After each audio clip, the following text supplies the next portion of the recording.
GSच्या पेपरची UPSCनी वेगवेगळ्या पद्धतीने वाढवलेली आहे. पण आता डिफिकल्टी लेवल वाढवली आहे म्हणून एरियाज वेगळे झालेत त्यांचे, असं झालंय का रे?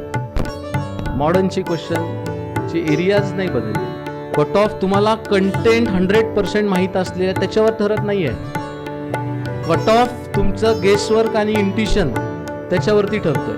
100% कंटेंट माहीत आहे म्हणजे exact answer no shade of doubt माहितीच आहे असे प्रश्न 30 ॲव्हरेज साधारण सापडतील. वरचे 30 मार्क, 40 मार्क, 50 मार्क हे तुम्ही लॉजिकली तुम्ही उत्तरापर्यंत पोचण्याला आहेत. असं का ठेवलं की आपलं ॲडमिनिस्ट्रेशनचं नेचरच तसं आहे. That is one of the officer like qualities that UPSC want to check and UPSC do check in prelim. Logic, guesswork आणि इंट्युशन याचा वापर तुम्हाला प्रिलिममध्ये करायचा आहे, करावा लागणार आहे. डिजिटल करन्सी विल टोटली हा शब्द टोटली रिप्लेस, टोटली रिप्लेस असं कधी होईल का? हे वाक्य चुकवण्यासाठी केलेलं आहे.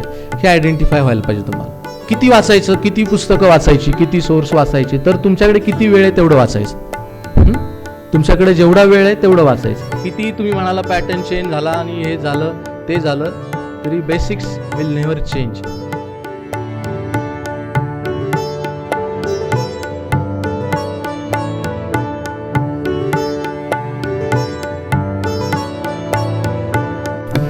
सर्वांना नमस्कार. प्रिलिमला आता घोडा मैदान म्हणजे जवळ आलं म्हणण्याचं एक मराठीतली पद्धत आहे. सुरुवात झालेलं आहे. Battle lines are drawn. त्यामुळे आज अत्यंत शुभ अशा दिवशी मकर संक्रांती, सूर्याने मकर राशीत प्रवेश केलेला आहे. त्यामुळे तुम्ही पण आता तुमची राशी कुठं घेऊन जायची ठरवण्याची वेळ आलेली आहे. 132 दिवस राहिलेले आहेत आणि आता तुम्ही काय करणार पुढचे 132 दिवसात याच्यावरून तुमचं पुढचं आयुष्याची दिशा ठरणार आहे. त्यामुळे इतका महत्त्वाच्या स्थित्यंतराचा हा काळ केवळ सूर्यानीच स्थित्यंतर नाही केलं मकर राशीत प्रवेश करून, तुमच्या पण आयुष्यातला हा अत्यंत स्थित्यंतरांचा महत्त्वाचा काळ. इट्स ऑल अबाउट मोटिवेशन, की तुमच्या आतमध्ये किती प्रचंड इच्छाशक्ती आहे की मला प्रिलिम क्लिअर करायची, प्रिलिम, मेन्स, इंटरव्ह्यू इत्यादी इत्यादी त्याच्यावरती आहे. मी तर म्हणेन की मेजॉरिटी पोर्शन तुमच्या सक्सेसचा मोटिवेशनवरती डिपेंड आहे. आणि मोटिवेशनची त्या व्हिडिओमध्ये हायेस्ट लेवल ऑफ अचिव्हमेंट ज्या आहेत जगातल्या, वर्ल्ड रेकॉर्ड्स ज्यांनी केले त्यांच्याबद्दलची छोटी छोटी होती, शेअर करून तुम्ही पहा नंतर तो व्हिडिओ निश्चितपणे. Point is motivation. बरं, ह्या परीक्षेला किती जण बसतात? आता यावर्षी अजून वाढेल कदाचित. किती? 9 लाख, 10 लाख, 12 लाख, माहीत नाही आता तो आकडा किती जाईल तो, हो की नाही? म्हणजे 10 लाख तरी बसतील, बरोबर की नाही? आणि त्यातले मग प्रिलिम किती पास होतात साधारणपणे 12,000 ॲव्हरेज, 12-13 ते कट ऑफच्या इथे पॉईंटमध्ये जो लावलेला त्याच्यावरचे जे आणि खालचे जे खाली, असाच एक पॉईंट जो कट ऑफ त्यांनी मार्क केलेला त्याच्यावरचे 12-13 हजार, हो की नाही? म्हणजे 10 लाखातले 12-13 हजार. मग त्यातले मेन्समधून इंटरव्ह्यूपर्यंत किती जण पोचणार? 3,000 साधारण, 3,500पर्यंत ती ॲव्हरेज साधारण. जागेंच्या संख्येवरती डिपेंड आहे, नंबर ऑफ पोस्टवरती डिपेंड आहे. आणि त्यानंतर पास किती होणार? आता मला सांगा की तुम्ही, आपण फक्त प्रिलिमबद्दलच बोलतोय, तर तुम्ही 200 जण इथं आहात, त्यातले किती जण पास होणार? तर आकडा सांगू शकाल का? 200 पैकी किती जण पास होऊ शकाल? तो व्हिडिओ दाखवता आला नाही त्याचा बदला घेतोय मी. 200 पैकी किती जण पास होणार? दरवर्षी जर पाहिलं ना तर साधारण मॅक्सिमम पास होण्याचं पर्सेंटेज आमच्या काळी होतं तेव्हा म्हणजे 20-25% पास मॅक्सिमम आहे बॅचमधले. म्हणजे 20 धरूयात आपण, म्हणजे हे 200 पैकी साधारणपैकी किती जण पास होणार आहेत? 40 जण मॅक्सिमम, होय की नाही. आता एक तुम्हाला दुसरी हायपोथेटिकल कंडिशन सांगतो. बरं, हे मान्य आहे का तुम्हाला एवढेच जण पास होणार आहेत? मान्य नसलं तरी काही उपयोग नाही, एवढेच होणार आहेत. हां, आता एक हायपोथेटिकल कंडिशन सांगतो. तुम्ही 200 जण आहेत. तुमचा भारतातलं आवडतं फिरायचं ठिकाण कुठलं? लक्षद्वीप. सध्या लक्षद्वीप हे टाकलं पाहिजे. तर असं आपण धरूयात की पुण्याहून लक्षद्वीपला एक फ्लाईट आहे, असं आपण धरूयात साधारणपणे, डायरेक्ट फ्लाईट आहे असं गृहीत धरा. आणि तुम्हीच सगळेजण आहात, तर 200 प्लस ऑनलाईन सगळे 280 कॅपॅसिटीचं एअरबस 320 तुम्हाला घेऊन, एअर इंडिया किंवा इंडिगोची फ्लाईट तुम्हाला लक्षद्वीपला घेऊन तुम्ही सगळेजण आहात त्या फ्लाईटमध्ये, मस्तपैकी चाललेले आहात. हां, प्रिलिमला 132 दिवस राहिलेले आहेत. हवेत गेल्यानंतर 10 मिनिटांनी लक्षात येतं तुमच्या की असं छान तुम्ही लक्षद्वीप, मोदीजींचे फोटो आठवत आहे, अजून कोणी कोणी नंतर बऱ्याच लोकांनी टाकले त्यांचे फोटो आठवत आहे आणि इमॅजिन करताय लक्षद्वीपकीचे. पण अचानक हवेत गेल्यानंतरच्या अर्ध्या तासाने असं घडलं, एक 5-6 जणं उठले, त्यांनी त्यांच्या गन्स बाहेर काढल्या आणि डिक्लेअर केलं की प्लेन हायजॅक झालं आहे, तुम्हाला सगळ्यांना हायजॅक केलं आहे. हां, ही हायपोथेटिकल कंडिशन ॲझ्युम करा, ठीक आहे. मग तुम्ही सगळे बसून राहिलात, कोणी उठायचं नाही सांगितल्याशिवाय, आम्ही म्हणू तसं. त्यानंतर आता तुम्ही सगळे घाबरले. तर त्याच्यातला एक उत्साहित तरुण होता, त्याला उत्सुकता लागली की ही बाबा ही मुलं सगळी कुठं चालली आहेत, सगळे मुलं मुली हे सगळे काय करतात. हां, तुझं नाव काय रे, झोपलास का? हां, नाव ना मनीष. झोपला नव्हता ना, रात्रीची झाली आहे ना तुझी झोप का जास्त झाली, परत झोप जा.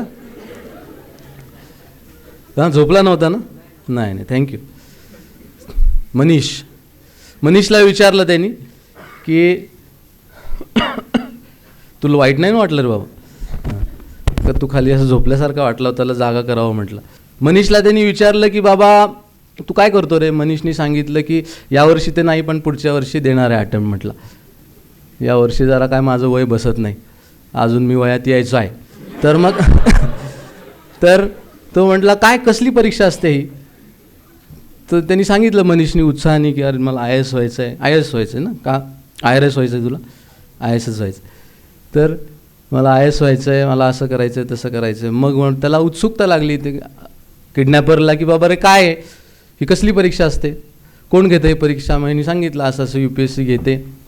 बरं कशी असते ती. मग परीक्षा पहिल्यांदा प्रिलिम नावाचं काहीतरी होतं, त्याच्यात गोळे भरायचे असतात. मेन्समध्ये काही विचारतात, मिशी काढतात आणि माणूस ओळखा वगैरे वगैरे. तर मग त्याच्यातनं पास झालं तर इंटरव्ह्यूला येतात समोर. हां, इंटरव्ह्यूला काही गाणीबिणी म्हणायला लावतात, काही करायला लावतात. तर असं काहीतरी ती परीक्षा असते आणि त्या परीक्षेतून पास झालं तर असं असं होतं. बरं त्यांनी विचारलं उत्सुकतेने मग प्रिलिम कधी आहे. त्यांनी सांगितलं 132 दिवसांनी, लगेच आजपासून 15 जानेवारीला आज मकर संक्रांती, आजपासून 132 दिवसांनी आहे. तो म्हटलं बरं. मग त्याला वेगळीच कल्पना सुचली किडनॅपरला. त्यांनी हवेत गोळ्याचे राऊंड उडवले आणि सगळ्यांना म्हणाले इकडे लक्ष द्या, आता सगळेजण तुमच्याकडे 132 दिवस आहेत आणि आम्ही पेपर काढू UPSCचा. हां, आणि त्यांनी हळूच मनीषला विचारलं की कट ऑफ किती लागतो. मनीष म्हटला 85च्या आसपास लागेल साधारणपणे. बरं म्हटलं आम्ही पेपर काढू आणि ज्यांना 85पेक्षा कमी मार्क पडतील त्याला हेडशॉट आणि विमानातून टाकून दिलं जाईल. हां, त्याला विमानातून टाकून दिलं जाईल. 132 दिवस आहेत, तुम्हाला जे पाहिजे ते सोर्सेस उपलब्ध करून दिले जातील. टेस्ट सिरीज, केतन सरांचं सेशन, जे काय पाहिजे ते तुम्हाला उपलब्ध करून दिलं जाईल 132 दिवसामध्ये. आता मला सांगा, आता किती जण पास होऊ शकतील? हां, आता काय? आता सगळे पास होऊ शकतील, हो का? काय फरक होता रे? पहिल्या सिच्युएशनमध्ये 20% आपलं मत झालं आणि आता जवळपास तरीसुद्धा काही जणांना अजूनही शंका दिसते, अजूनही काही जणांना वाटतं की नाही होणार एवढं झाल्यानंतर. हां, तर पण मग 90, 95, 99% जण पास होऊ शकतील त्या केसमध्ये. हां, डोक्याला बंदूकच आहे आता, हो की नाही.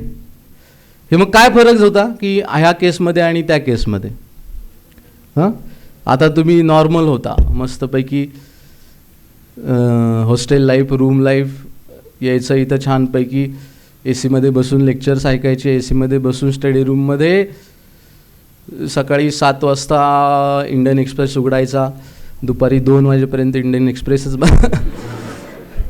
त्यानंतर दुपारनंतर लक्ष्मीकांतचं पॉलिटिक्सचं चॅप्टर ओपन करायचा, 1.5 पानं संध्याकाळपर्यंत वाचून पूर्ण गेला दिवस, होय ना. हे असं नॉर्मल लाईफ.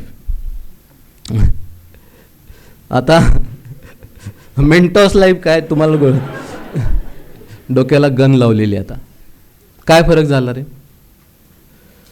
माझा सांगण्याचा मुद्दा, ही गोष्ट सांगण्याचा, ही बनवलेली गोष्ट आहे अशीच, परंतु ही सांगण्याचा हेतू काय आहे की तुमच्यामध्ये जी इच्छाशक्ती आहे ना ती जबरदस्त जागृत झाली पाहिजे आणि त्याच्यातून तुम्ही अत्यंत फोकस्ड प्रयत्न करावे लागतील. हां, डू ऑर डाय सिच्युएशन तयार झाली तर कदाचित तुम्ही पास होऊ शकाल असं म्हणताय, पण ती डू ऑर डाय सिच्युएशन अशी नॉर्मल होऊ शकणार नाही का. हां, असं प्रचंड इच्छाशक्ती मी खूप म्हणजे आता 2011पासून प्राचीन काळापासून तयारी आम्ही केलेली, तेव्हा खूप लोक बघितलेली आहेत पास झालेले न झालेले. हां, त्यामुळे मी निश्चितपणे तुम्हाला सांगू शकतो की काय प्रिलिमसाठी क्वालिटीज असायला पाहिजेत, काय करायला पाहिजे. एक दिल्लीमध्ये एक सर्वे झाला होता, म्हणजे PPTच्या पॉईंटकडे यायचं आहे आपल्याला. त्याच्या आधी एक सर्वे झाला होता दिल्लीमध्ये. तो सर्वे सांगून मग आजच्या टॉपिकला सुरुवात करू. मग मी बाहेर इकडचं तिकडचं फार बोलणार नाही, मुद्द्याचं बोलायचा करण्याचा प्रयत्न करीन. तर एक सर्वे झाला होता की प्रिलिम पास होण्यासाठी काय केलं होतं मुलांनी, म्हणजे त्याच्यात भरपूर होतं, प्लॅन केला होता, हे आपण चर्चा करणारच होतो. पण त्याच्यात मला तुम्हाला हायलाईट एकच मुद्दा त्यातला करायचा होता त्या सर्वेतला, की ॲव्हरेज 10,000 क्वेश्चन्स सॉल्व केलेत, MCQs. हां, कंटेंट खूप लोकांकडे असतं. PhD होल्डर्ससुद्धा प्रिलिम पास होत नाहीत, म्हणजे 2-2 PhD केलेले. Content is not most important thing. Content is king but not the most important thing असं मी म्हणेन. कंटेंट इम्पॉर्टंटच आहे, त्याशिवाय मग तुम्हाला काही अर्थच नाही आहे. परंतु जे टेम्परामेंट आहे ना, एक्झामचे टेम्परामेंट, स्ट्रॅटेजी तुमची आणि एक्झामसाठी तयारी करायची, हे जे आहे ना ते MCQ सॉल्विंग होऊ शकेल. 100 टाइम्स MCQ ज्यांनी सॉल्व केले, म्हणजे 100 क्वेश्चन्स आहेत, 100 टाइम्स क्वेश्चन म्हणजे 10,000 10,000 क्वेश्चन्स तुम्ही सॉल्व करायला पाहिजेत. मला जर सांगितलं की एकच वाक्य सांगून निघून जा, तर मी सांगेन 10,000 प्रश्न सोडवा आणि निघून जाईल, है ना, एवढंच. तर पहिल्यांदा मी त्यांनी सुरुवात करतो. आता नेचर ऑफ प्रिलिम बदलत चालली आहे. म्हणजे 2011ला चेंजेस झाले, CSAT, 13ला मेन्स चेंज झाली, 15ला परत CSAT क्वालिफाईंग झालं 66 मार्क्स, आणि नंतर ते तसंच राहिलं. परंतु प्रिलिमचं क्वेश्चनचं नेचर प्रचंड बदलत गेलं बघा. पूर्वीचे जे सिंगल लाईनर फॅक्च्युअल्स आणि नंतर ओनली 1, ओनली 2, बोथ वगैरे, याच्यातला आता ते आपण चर्चा ते उदाहरणासकट करूयात. मोर कन्सेप्च्युअल, लेस फॅक्च्युअल, हे UPSCचं कॅरेक्टरिस्टिक फीचर आधी होतं आणि आता तर जास्त आहे. मध्ये तरी 16, 17, 18च्या पेपर्समध्ये फॅक्च्युअल्स विचारलेले आता नाही आहेत असं नाही, पण कमी आहे. ठीक आहे. Difficulty level continuously rising. इथं एक गुची मशरूमचा प्रश्न आहे बघा, विथ रेफरन्स टू गुची. आता हे खूप कारणामुळे चर्चेत पण होतं, आणि पण मुद्दा लक्षात घ्या तुम्ही, किती वेगळ्या विषयांच्या संबंधित प्रश्न विचारले जातात. म्हणजे डिफिकल्टी लेवल वाढवण्याचा प्रयत्न होतोय त्यांचा. पूर्वी काय होतं तर की आता हा जो 2 नंबरचा क्वेश्चन आहे ना, इकडं बघा, तो कन्सिडर द फॉलोइंग स्टेटमेंट. 2013चं स्टेटमेंट 1 दिलं आहे, the soil in tropical rain forest दुसरं एक हाय टेम्परेचर, एक 2 स्टेटमेंट दिलेत. हे कंटेंटकडे नाही मला लक्ष द्यायचं. या क्वेश्चन्सचं हेतू हा आहे की क्वेश्चनचं नेचर कसं आहे ते तुम्हाला समजून घ्यायचं आहे. ठीक आहे. हा क्वेश्चन बघा तुम्ही एकदा, की या प्रकारचे 15-16 प्रश्न, 15 बहुतेक 2023ला विचारले होते. स्टेटमेंट 1 करेक्ट, बोथ करेक्ट, किंवा हे त्याचं रिझन आहे का, किंवा हा त्याचा कॉन्सिक्वेन्स आहे का, अशा प्रकारचे. या प्रकारच्या क्वेश्चनमध्ये काय होतं बघा, तुम्हाला दोन्ही स्टेटमेंट माहिती पाहिजेत आणि त्याचं को डिपेंडन्स असेल तर तोही माहिती पाहिजे. ठीक आहे. त्यामुळे एक्सपेक्टेशन किती आहे बघा. Options are tricky. आता हा 7 नंबरचा क्वेश्चन इथं दिला आहे गुचीचा, त्याच्या वरचा एक क्वेश्चन बघा तुम्ही 1 नंबरचा. With consider following statements for the horizontal tax devolution how many of the above criteria विचारलं आहे. म्हणजे आता कसं झालं आहे की हा एक नवीन फीचर आहे की पूर्वी वरच्यापैकी किती करेक्ट असं विचारलं जात होतं, आता किती आकड्यामध्ये विचारतायत. म्हणजे काय ओन्ली 2, ओन्ली 3, ओन्ली 4, किंवा ऑल 5 रिलेवंट आहेत की नाही. ठीक आहे. हा एक म्हणजे मी हे उदाहरणं दिलेत की अशा प्रकारचे क्वेश्चन्स आहेत. तर क्वेश्चन ॲनालिसिस करून घेणे हा एक पॉईंट त्याच्यामध्ये होता. सीसॅटबद्दल चर्चा करूयात. हां, आता मागील 2 वर्षात विशेषतः आहे ना, सीसॅटमध्ये फेल होण्याचं प्रमाण खूप जास्त वाढलं आहे. तुम्ही पण, मी सजेस्ट करीन 100+ मार्क मिळत असतील UPSCच्या प्रिव्हियस इयर क्वेश्चन पेपरमध्ये, then you are safe. 70 mark मिळत असतील तर सेफ नाही, समजू नका तुम्ही. तुम्ही एजवर आहेत, तुम्ही अजून काही होऊ शकतं, इकडे पडू शकता. त्यामुळे 100+ UPSCच्या पेपरला मिळत असतील तर ठीक आहे, सेफ आहे. तुम्ही थोडंसं त्याला लाईटली घेऊ शकता. मागच्या 2 पेपर्सला तुम्हाला 100+ दोन्हीला मिळत असतील तर. 75पेक्षा कमी पडत असतील तर मी सजेस्ट करीन की almost daily 1 hour or weekly 1 day सीसॅटला द्यायला पाहिजे. एक लक्षात घ्या, तुम्ही प्रिलिमच नाही पास झाला तर मेन्सच्या प्रिपरेशनचा उपयोगच नाही. मागचे 6 महिने तुम्ही मेन्सचं प्रिपरेशन केलं असेल, बरोबर ना. त्या मेन्सच्या प्रिपरेशनला अर्थच नाही जर तुम्ही मेन्स लिहायचा तुम्हाला चान्स मिळालाच नाही तर. त्यामुळे प्रिलिम आता सीसॅटकडे क्वालिफाईंग होतं त्यामुळे दुर्लक्ष होत होतं. आणि 2018, 19, 20पर्यंतचे पेपर्स आहेत ना, ठीक होते की काहीही न करता पास सीसॅट गेला आणि 80, 90, 100+ मार्क मिळून पास झाला, असं ऑलमोस्ट होत होतं सगळ्यांचं, सिन्सिअरली अभ्यास केलेल्या सगळ्यांचं. पण आता तसं नाही आहे. तो कॅट लेवलचा पेपर आहे तो. त्याच्यामध्ये खरोखरच 100+ मार्क मिळवणे ही अवघड गोष्ट झालेली आहे. आता डिफिकल्टी लेवल तशी आहे. त्यामुळे सीसॅटचा तुमचा विचार करा की तुम्हाला 100 कम्फर्टेबली 100+ असतील, वेल अँड गुड. तुम्ही फक्त मग प्रॅक्टिस क्वेश्चन पेपर सॉल्व करून थांबले इथपर्यंत ठीक आहे. जर 75 to 100 असतील तर तुम्हाला डेडिकेटेड टाईम सीसॅटला द्यायला पाहिजे. तो किती असायला पाहिजे ते तुम्ही ठरवू शकता. लेस दॅन 75 असेल तर मग मी तर सजेस्ट करीन daily 1 hour or weekly 1 day complete सीसॅटसाठी करायला पाहिजे. मग जर बिलो 75 तुमचा प्रिव्हियस इयर क्वेश्चन पेपर, मागच्या 2 विशेषतः क्वेश्चन पेपर्समध्ये येत असेल तर, कारण प्रचंड संख्येने सीसॅट क्वालिफाय नाही झाले अशी मोठी संख्या होती. आमच्या काळी, प्राचीन काळी म्हणजे की फक्त सीसॅटवरच, सीसॅट तेव्हा क्वालिफाईंग नव्हती. 15 नंतर फक्त क्वालिफाईंग झालं, 15चा पहिला पेपर. तर काय व्हायचं की, आणि सीसॅटचा बऱ्यापैकी सोपा होता तेव्हाचे पेपर्स, त्यामुळे सीसॅटवरच पास होऊन जायचं. ती स्ट्रॅटेजीज वेगळी होती त्यामुळे आताचं तुमचं गणित सीसॅटचं कसं असणार आहे ते मी 3 टप्पे सांगितले. 100+ वाले वेगळा विचार करा, 75 to 100 वाले, आणि बिलो 75 वाले तुम्ही रेड झोनमध्ये आहात आणि तुम्हाला सीसॅटचं मग खूप जास्त तयारी करायची आहे. कट ऑफ्स दिलेले आहेत प्रिलिमचे. आता बघा, याच्यावर आपण थोडी चर्चा करू. मग अशी कट ऑफ यावर्षीचा 85 लागेल.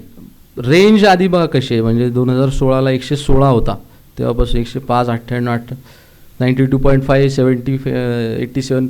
आणि हे बल्कि competition level, number of student, sincere student appear for exam सगळं वाढत असतानाची ही कंडिशन आहे. याचा अर्थ काय, क्लिअर कट डिफिकल्टी लेवल GSच्या पेपरची UPSCनी वेगवेगळ्या पद्धतीने वाढवलेली आहे. पण आता डिफिकल्टी लेवल वाढवली आहे म्हणून एरियाज वेगळे झालेत त्यांचे, असं झालं आहे का रे? मॉडर्नचे क्वेश्चनचे एरियाज नाही बदललेले, पॉलिटीच्या क्वेश्चनचे एरियाज नाही बदलले, इवन जॉग्रफीसारखा सब्जेक्ट असेल एरियाज नाही, इवन करंट अफेअर मी म्हणेल, तुम्ही एरियाज जर आयडेंटिफाय करू शकला ना मागच्या 5 वर्षातले, तर एरियाज तुम्हाला सिमिलर सापडतील. हां, कळतं मला काय म्हणायचं आहे? पण क्वेश्चनचं नेचर म्हणजे विचारायची पद्धत बदललेली आहे, हो की नाही? क्वेश्चन विचारायची पद्धत ती आपल्याला समजून घ्यायची आहे. आणि MCQचा MPSC UPSC विचारते त्या पद्धतीचा ब्रेन तुमचा डेव्हलप झाला पाहिजे, याच्यावरती मेन काम करायचं आहे. मग अभ्यास करायचा म्हणजे काय करायचं, याच्या वेगवेगळ्या संकल्पना प्रत्येकाच्या असतात. UPSCने सांगितलं का रे अभ्यास करा, असं कुठं लिहिलं का नोटिफिकेशनमध्ये? अभ्यास करा हे आपलं इंटरप्रिटेशन आहे. म्हणजे काय करायचं ते पण आपलं इंटरप्रिटेशन. UPSC काय म्हणतं की हे सकाळी 26 मेला 9:30 ते 11:30 या, हे GSचे, म्हणून हे आपलं पण सेशन 9:30 ते 11:30 ठेवले. इथून पुढे GSचा पेपर फक्त 9:30 ते 11:30 ठेवायचं, ते पुढचा मुद्दा तेव्हा डिस्कस करेल. या 9:30 ते 11:30 पेपर गोळे भरा आणि जावा, आमचं आम्ही ठरवतो. UPSC एवढंच म्हणते. बाकी अभ्यास करायचा, मग पुस्तकं वाचायची, मग न्यूजपेपर वाचायचे, इंडिया ईयरबुक वाचायचं, इकॉनॉमिक सर्वे वाचायचं, एक्सेट्रा एक्सेट्रा एक्सेट्रा, हे सगळं आपलं इंटरप्रिटेशन आहे. पॉईंट आहे काय की ते इंटरप्रिटेशन करेक्ट असायला पाहिजे. त्यामुळे हा कट ऑफ जो लागतो आहे ना, त्याचे 85 जरी असेल तर मी सजेस्ट करणार आहे की 100+ मार्कांचं टार्गेट असायला पाहिजे. म्हणजे माझी वैयक्तिक स्ट्रॅटेजी अशी असायची की 20 मार्क जास्त पडले पाहिजेत कट ऑफपेक्षा आपल्याला. 20 मार्क, आणि मला कायम मिळत आले 20 मार्क एक्स्ट्रा. मग सिन्सिअरली 1 वर्ष किमान अभ्यास करणाऱ्या मुलांचे मार्क्स जर पाहिले ना, कट ऑफच्या 10% इकडे किंवा इकडे असतात. हे मी माझं ऑब्झर्वेशन सांगतो. सिन्सिअरली किमान 1 वर्ष अभ्यास करणाऱ्या 90% मुलांचे सांगते, मुलामुलींचे. 10%च लोक 20%, 30%, 40% अभाव असतात, किंवा बिलो असतात. ठीक आहे. 90% सिन्सिअरली अभ्यास करणाऱ्यांचा कट ऑफच्या 10%, म्हणजे जर 85 लागला असेल तो साधारणपणे 78 to 92, 93 असाच रेंजमध्ये असतात. तुम्ही कोणी आधी दिलेलं नसल्यामुळे मी म्हणतो आहे, त्याचं तुम्हाला अजून कळणार नाही. प्रिलिम झाल्यानंतर सगळ्यांचे रिझल्ट आल्यानंतर तुम्हाला लक्षात येईल की सगळे आयदर इकडं आहेत की इकडे आहेत. 10% इकडे की इकडे आहेत. किती? फक्त 10%. पण त्या 10% त्या अबाव कट ऑफच्या आपण राहण्यासाठी प्रयत्न करायचा आहे फर्स्ट रँक. किंवा मी तर सजेस्ट करेन की 100+ म्हणजे 20+% तुम्ही अबाव असलं पाहिजे. म्हणजे काय, 100 मार्क मिळवायचे. आता पुढच्याकडे येऊयात. 100 मार्क कसे मिळतील? आता याच्यावरती खूप चर्चा झालेल्या आहेत. म्हणजे खूप लोकांचे खूप वेगळे ओपिनियन आहेत, वेगळ्या लोकांच्या वेगळ्या स्ट्रॅटेजीज आहेत की अटेम्प्ट किती असायला पाहिजे, साधारणपणे किती असायला पाहिजे रे? तुम्हाला काय वाटतं सगळ्यांना? 100 मार्काचे क्वेश्चन्स आहेत. पूर्वी जेव्हा आम्ही अभ्यास करायचो ना, तेव्हा आम्ही सगळेचे सगळे अटेम्प्ट करायचो 100%. म्हणजे माझं वैयक्तिक एकही प्रश्न सोडायचा नाही. त्यांना स्वातंत्र्य विचारायचं आहे तर त्यांचं स्वातंत्र्य, मला स्वातंत्र्य, मला वाटेल ते उत्तर द्यायचं आहे की नाही. ही युनिव्हर्सिटी एक्झामपासूनची आपली सवय असते ना, प्रश्न विचारायचे, तुम्हाला वाटेल ते विचारा, मला स्वातंत्र्य ना काय लिहायचं, आहे की नाही. तर किती अटेम्प्ट असायला पाहिजे, वेगवेगळ्या लोकांचे वेगळे ओपिनियन. पुढचा प्रश्न असा विचारतो, किती अटेम्प्ट नंतर चर्चा करू की असावा क्वेश्चन, की तुमचा हिट रेशो किंवा सक्सेस रेशो किती आहे, कोणी कॅल्क्युलेट केला आहे का? म्हणजे 100 क्वेश्चन सोडवल्यानंतर किती प्रश्न बरोबर येतात साधारणपणे, एवढे टक्के. म्हणजे हे 10 पेपर सोडवले, त्याच्यामध्ये साधारण माझे 70% प्रश्न बरोबर आले. असं कोणी केलं आहे कॅल्क्युलेट? करायला पाहिजे. 2 गोष्टी कॅल्क्युलेट करा, की तुमचा रीडिंग स्पीड किती आहे, रीडिंग स्पीड आणि हिट रेशो किती आहे. तर हिट रेशोमध्ये अजून डीपमध्ये जा, की हिस्ट्रीचा किती आहे, पॉलिटीचा किती आहे, सक्सेस रेशो. पॉलिटीचे जर 100 क्वेश्चन सोडवले तर किती त्यातले बरोबर. जॉग्रफीचा किती आहे, तुम्हाला लक्षात येईल की काही विषय आपले आहेत, काही विषयाने आपल्याला धोका दिलेला आहे. फरेब हा शब्द विचार नका करू याच्याबद्दल. तर धोका बरा आहे. तर सक्सेस रेशो कसा आहे, एकूण जी एसच्या प्रत्येक सबकॉम्पोनंटचा कसा आहे, जी एसचा कसा आहे, हा पहिला. आणि दुसरा रीडिंग स्पीड किती आहे. रीडिंग स्पीड कोणी कॅल्क्युलेट केला आहे कधी रे? कोण केला आहे कॅल्क्युलेट? कधीच नाही केला. केला आहे? येस. किती आहे साधारण? Per minute reading speed per minute calculate करायचा. मग अर्ध्या तासून कॅल्क्युलेट 30 मिनिटामध्ये किती? नाही, ह्याला अर्थच नाही. पानं म्हणजे एखाद्या पेजवरती आहे ना 200च असतात शब्द. एखाद्या पेजवरती लक्ष्मीकांतसारखे अत्यंत गरिबीचे दिवस असल्यामुळे त्यांचे 800,000 प्रश्न शब्द ते टाकतात. आणि काही NCERT अत्यंत श्रीमंत असल्यामुळे 250 शब्द असतात त्यांच्या. नॉर्मल ह्युमन बिईंगचा म्हणजे नॉर्मल मेंटली चॅलेंज नाही आहेत त्या व्यक्तीचा 100+ असतो reading speed. 100+ is good. Anything above 100. आता कसा कॅल्क्युलेट केला रे? तू सांगशील. तुझं नाव काय?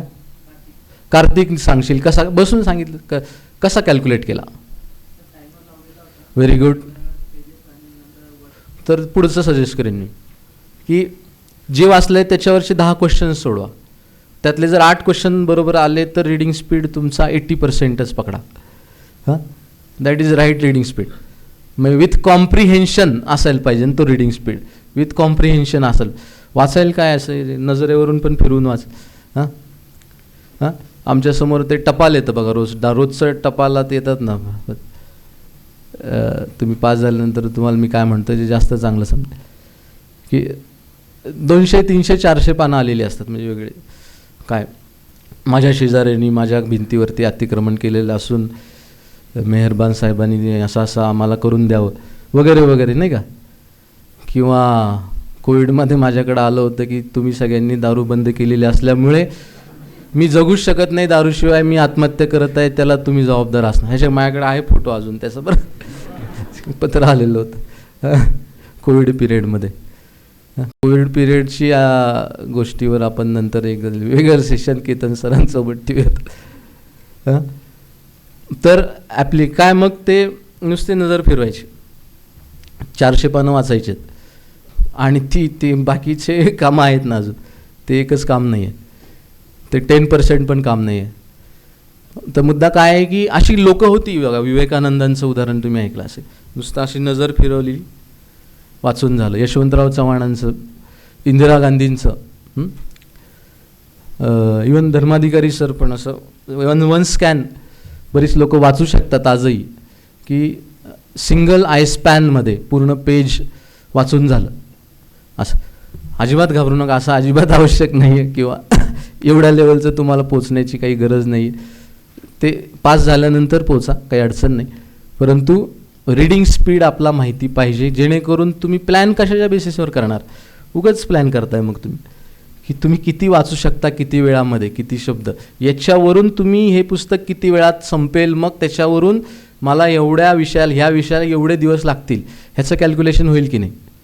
ठीक आहे. त्यामुळे 2 स्पीड रेशो हे काढून ठेवा तुमचे, रीडिंग स्पीड आणि हिट रेशो, सक्सेस रेशो किती. हां, तो कोणी काढला आहे का रे? मग त्याच्यावर आपण 2 मिनटं बोलूयात. कोणी काढला आहे का?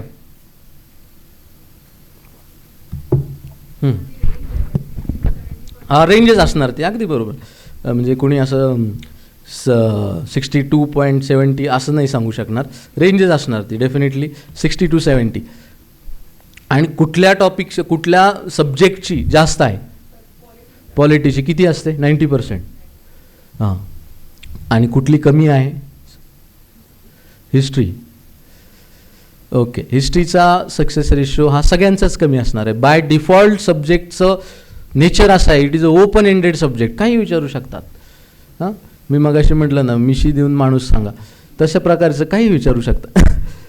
तर हिस्ट्रीमध्ये सक्सेस रेशो 50%, 60% असला तरी ओके. विशेषतः एन्शियंट आर्ट, लिटरेचर, आर्किटेक्चर आणि इवन मॉडर्नचे असे विचारतायत की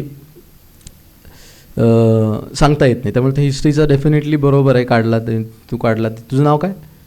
विनयाने काढलेला सक्सेस रेशो की तिचं म्हणणं आहे 60 to 70. आणि हिस्ट्रीचा तिचा कमी येतो आहे 50-60 साधारण, आणि पॉलिटीचा जास्त येतो आहे 90 अराउंड. Very nice. अजून कोणी काढलं आहे का की बाबा विनयाने जसं काढलं होतं तसं कोणी केलं कॅल्क्युलेट अजून? ते कसं झालं माहिती आहे का, आता मी राहत नाही आपलं, मला आपली सवय आपली म्हणून बोलूनच जातो. हे पॅव्हिलियनमध्ये बसल्याचा फील येतो आहे मला, म्हणजे तुम्ही पॅव्हिलियनमध्ये बसलेले आहात आणि मॅच चालू आहे, कोणाची तरी चालू आहे ती फक्त आता जे बघू, जेव्हा केव्हा आपल्याला उतरायची वेळ येईल तेव्हाचं तेव्हा पाहून घेऊ. आता मॅच बघत बसू हां अशा मूडमध्ये, असं नाही आपापला विचार करा. तर सक्सेस रेशो कदाचित सांगायचं नसेल मला, काही अडचण नाही, म्हणून काही बोलत नसतील काही जण, हरकत नाही आहे. आपापला मनातल्या मनात तरी काढलेला मुद्दा काय आहे की हे 100 मार्क तुम्हाला कुठून मिळणार आहेत ह्याचं ठरवलं तर पाहिजे ना. 100 गोल्डन कॉईन्स ते कुठून येणार आहेत त्याचं स्ट्रॅटेजी काहीतरी ठरवायला पाहिजे. त्यासाठी अटेम्पवर आलो होतो. अटेम्पच्या आधी मग हे क्वेश्चन विचारले कशासाठी. बघा आता तुमचा जर सक्सेस रेशो 60% आहे तर तुम्ही 70-75 अटेम्प्ट करून चालणार आहे का? काय झालं, 70 अटेम्प्ट केला, 60% सक्सेस रेशो आहे, 42 करेक्ट, साधारणपणे 28 चुकले. 28 चुकले म्हणजे तुमचे 33 × 2 66 मार्क्स झाले. 66 मार्क कट ऑफ 85. मग तुम्ही डिरेक्टली 70 अटेम्प्ट करून चालेल का? 70 अटेम्प्ट करून चालणार नाही.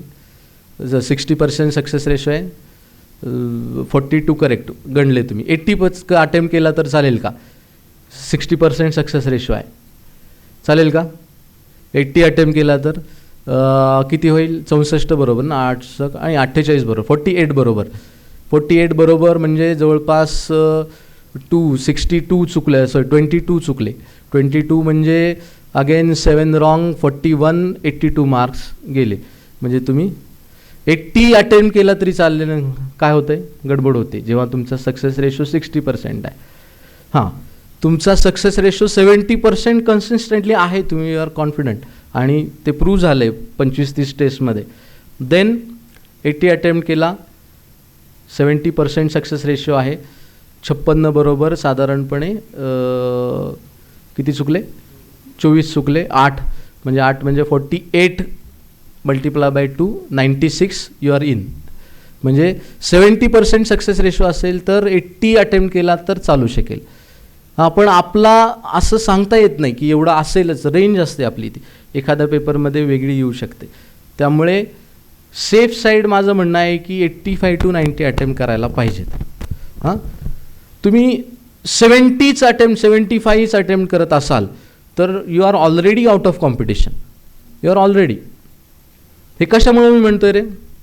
आता पुढचा क्वेश्चन विचारतो मी तुम्हाला, प्रश्न जास्त विचारतोय पण तुम्ही रिस्पॉन्स चांगलं करताय म्हणून मी विचारायचं अजून डेअरिंग करतो की प्रश्न असा आहे, तुम्हाला जर एखादा क्वेश्चन पेपर दिला UPSCचा, एखाद्या कोचिंग इन्स्टिट्यूटचा किंवा प्रिव्हियस इयरचा, तर 100 क्वेश्चन आहेत, त्यातले 100% येत आहेत असे किती क्वेश्चन असतात तुम्हाला? 100%, no shade of doubt, 100% sure. A type question. A type म्हणजे सरांनी घेतलं असेल लेक्चर ना, ABCD टाईप आपले. हां, की 30-35 20.